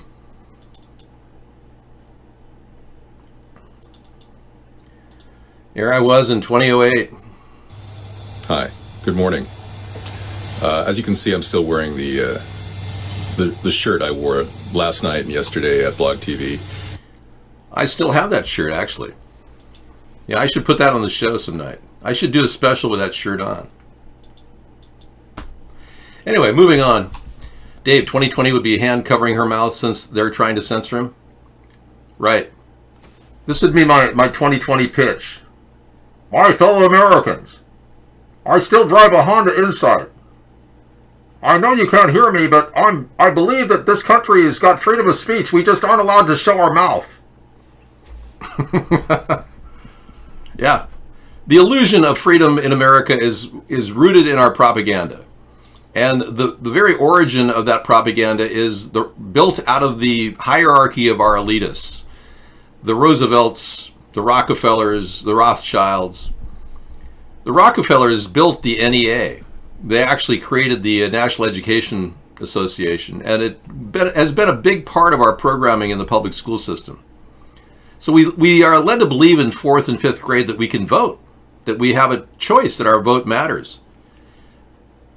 Then we're asked to go gather in groups and pick out who's the class president or whatever. And that was fun. But that's the extent of our political activity in America for the most part. Just that 4th grade experience. Most people don't participate in our political system. They just kind of tune into the news and decide which one they want to choose. Well, if a third party's been kept out of the loop, chances are they won't have that choice in their mind. They're only choosing what's in front of them. Like, would you like waffles or would you like bacon and eggs? It's like your parent. It's like the all-seeing parent. Would you like waffles or bacon and eggs? Well, you have a choice. But you can't have a healthy breakfast with fruit and whole grains. I mean, you're not given that option. We are the whole grains and fruit of the third party. We are the healthy food. And they're not giving you that option.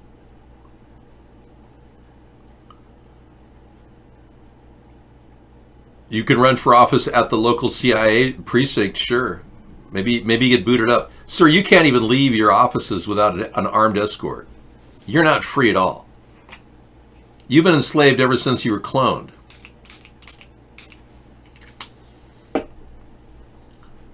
Okay, well, we're moving on to the next phase of this search for the truth.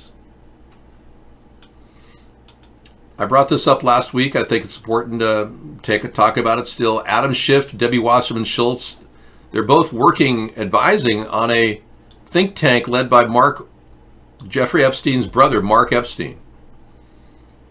Yeah, think about that. You're wondering how Jeffrey Epstein got covered up and the whole thing about him dying and then calling it a murder and all that's BS. Basically, Jeffrey Epstein's still alive, like I said earlier. But it's like they're all in cahoots with Mark Epstein, the guy who said that it was definitely Jeffrey that was laying there dead. Yeah, look at that. The person who ID'd him was his brother Mark, who's also in cahoots with Adam Schiff and Debbie Wasserman through a think tank. That's just so weird.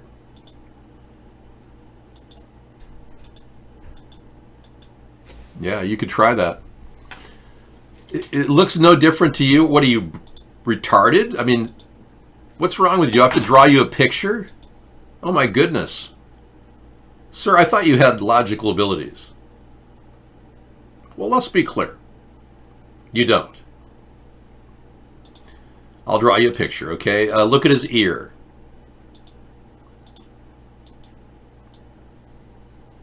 Outline shows ear is definitely not the same image. Outline of ear. Not the same image. Outline of nose.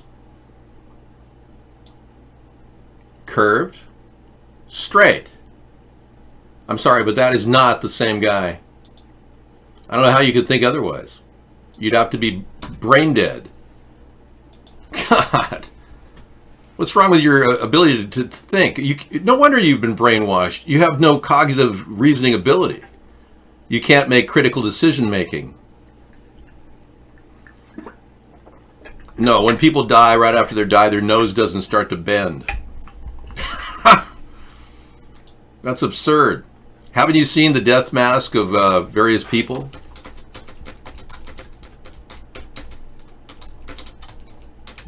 Let's take a more recent person in history. The death mask of Sir Edgar Allan Poe.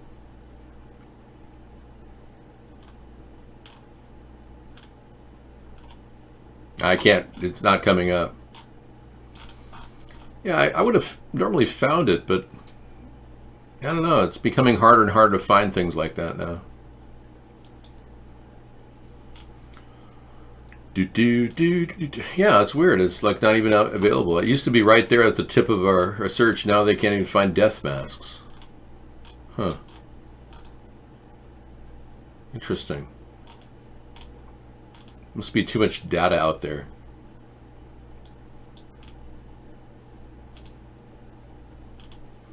Well, I'm not here to look at Faces of Death. This isn't Faces of Death part 29 or part 30, so yeah. Moving on.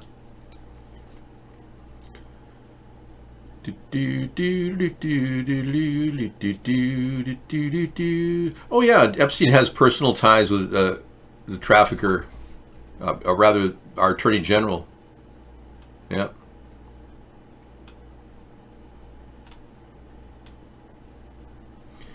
While it was thought that Barr would be recusing himself from having oversight on the Epstein prosecution, it was clarified that Barr consulted with career ethics officials at the department and concluded that he only needed to recuse himself from the internal justice probe of Alex Acosta and his involvement of approving a highly controversial no prosecution deal with Epstein back in 2008. William Barr approved the light sentence for Jeffrey Epstein back in 2008.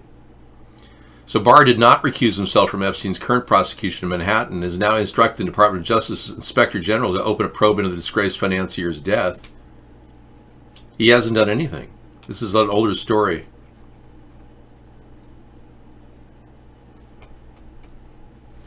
Right, there's concern over William Barr's involvement in the Epstein case, not only for the ways he's handled Robert Mueller's testimony over the Russian probe, but because of his personal ties with Epstein himself.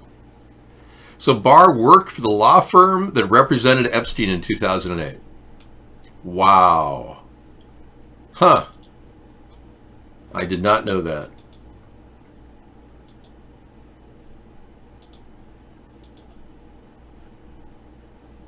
I'm recused from that matter because one of the law firms that represented Epstein long ago was a firm that I subsequently joined for a period of time. Yeah, right. Your dad hired him. Donald Barr hired Epstein at the Dalton Prep School. Yeah, where he first started molesting little girls. Donald was the overseer in that case, and it was a local. And Epstein didn't even have a degree in mathematics at the time. He was a high school graduate.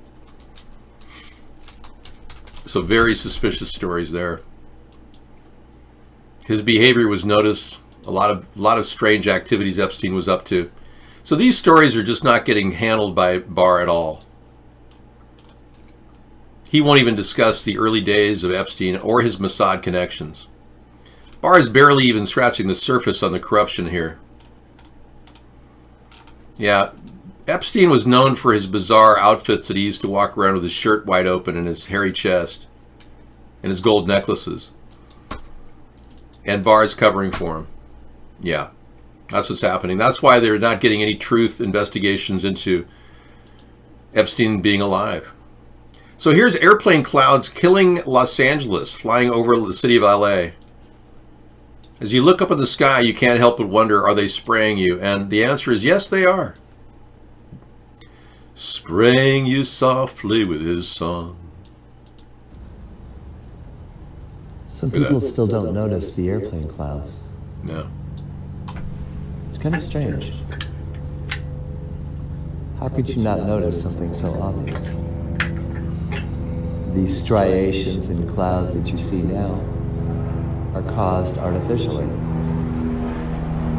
And then these huge stripes. Who thinks that's natural? Does the cop in the helicopter think that's natural? Or he just maybe is overseeing what is obvious? Our protect and serve people neither protect or serve us anymore because they allow skies full of airplane clouds to hang over our heads. And this happens internationally, interestingly enough. It now happens all over the world. Ask yourself, what organization could do something like this all over the world? Could it be the UN?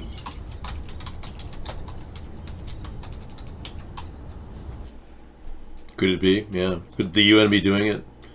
Good point. I have photographs of what appears to be a cloud floating in the air at ground level in Michigan. And they used to say that all these heavy petroleum chemicals are being dumped in the Midwest, like Michigan. They start spraying chemicals on the West Coast. By the time they get to Michigan, they're heavy droplets of oil. So heavy that they drop down into the skies and they land right in front of people. It's like the Casper the Friendly Ghost floating in front of you. Man is crazy.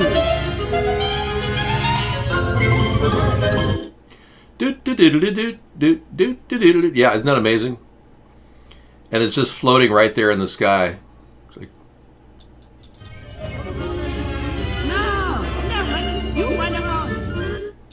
it's like a cartoon. This is real, folks. This is like, it's heavy metals that so are heavy that you can't even get lift. That was a pretty heavy, filled with droplets. Yeah, just couldn't make it up in the air. I should be laughing. This is sick. This is all wrong. I should be in school. How dare you? All right. Well, that's great. Had a lot of fun talking about fun stuff tonight. William Barr constantly pretending like he's done nothing wrong. Nobody ever questioning all the connections between the left and the right and Epstein. How dare you? It's just every night seems such a display of total government ignorance of all the facts that are blowing out onto the internet. And we all just sit here and watch it, all this stuff ignored by our government. I know, you're attacking yourself with the chemtrails. You are breathing the chemtrails. You too are breathing the chemicals. Yes. Let's not have a dinner, no. Let's just burp together in harmony. Let us get together and think about burping, and we'll all burp together. Hey, Kurt, nice to see you're in. You're not really Kurt, though. When we eliminated William Shatner from the room, you came in. That would make you not Kurt. The timing is too weird. Yeah. Hey, Pet Nanny Nancy, thank you. Great show. Thanks for saying that. Our one and only chatter at YouTube. It looks convincing to me, too, autism awareness. Thank you. Thanks for piping in. Okay, we at least handled the basics tonight. We haven't really been able to expand upon anything the news has offered on the recent report that the FBI did nothing wrong, except in the second and third FISA cases. But initially, they did nothing wrong. And just BS from left and right. A former top FBI lawyer wants Trump to apologize to him. Right. Like that's going to happen. Hey, I'm very sorry I hurt your feelings. Nanny, nanny, nanny, good. Can't catch a billy goat. It has been determined, yes. We know now.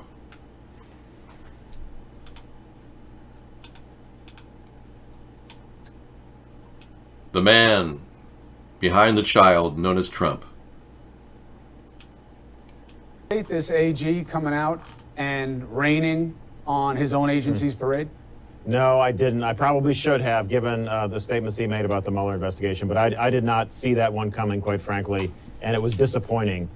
Given as Andy was saying, the conclusions are quite clear that the president's statements over these past several years were all wrong, that there was no hoax, there was no conspiracy to overthrow anybody, there was no sedition, there was no treason, there's no evidence of any of that. And as you suggested, quite bluntly, I think the president should apologize to us. I respectfully asked him to, I would ask him to apologize to me, to my colleagues, because the things he said are just wrong. And I think he should step up and do that at a minimum.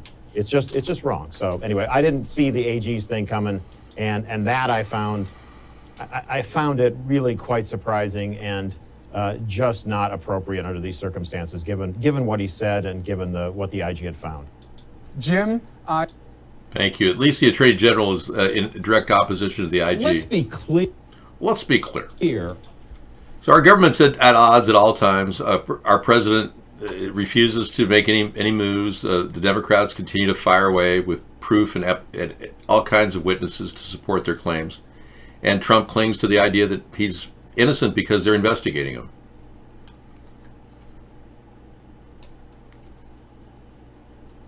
And they're following Zelensky and Putin in a tit-for-tat scenario.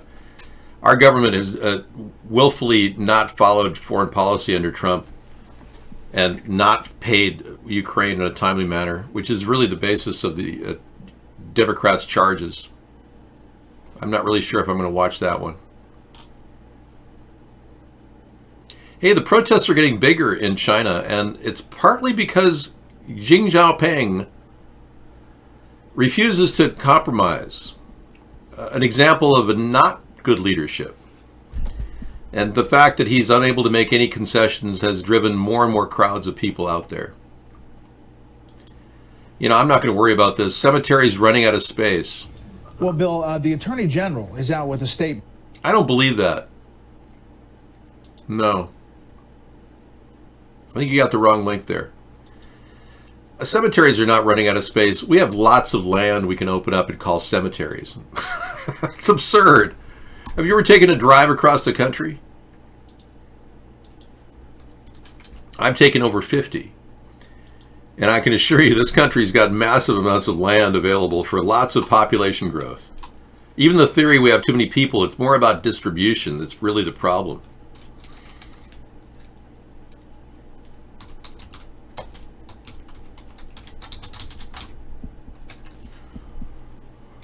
Do-do-do. 5-minute road trip across America.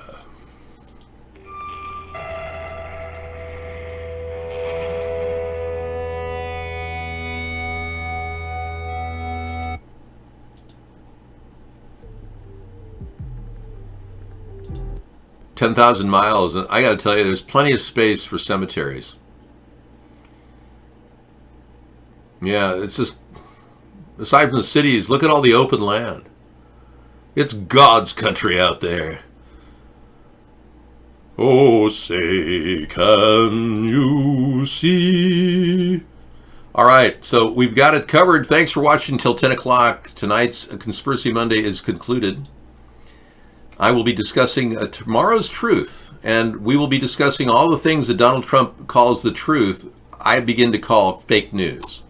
A lot of shootings in the country designed to push gun control that Trump seems to be all over. He supports the theories that these are all real. We'll, of course, be discussing the truth regarding Putin and Trump, but I know you're getting tired of that.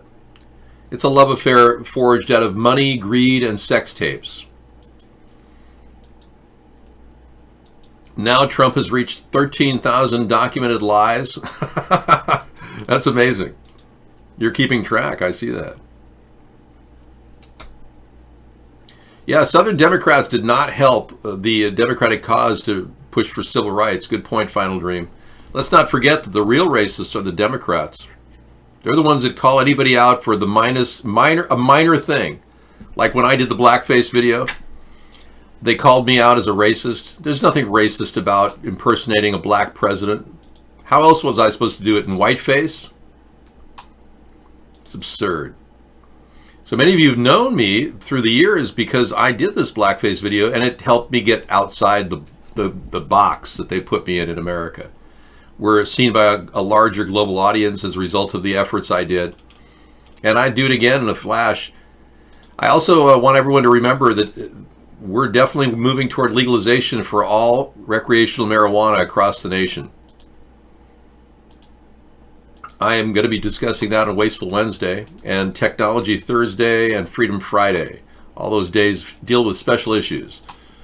Supporting marijuana legalization, I did a video in 2014 called Broke Obama's 2, or Blackface 2, in which I impersonated the president, and I was smoking some oregano at the time.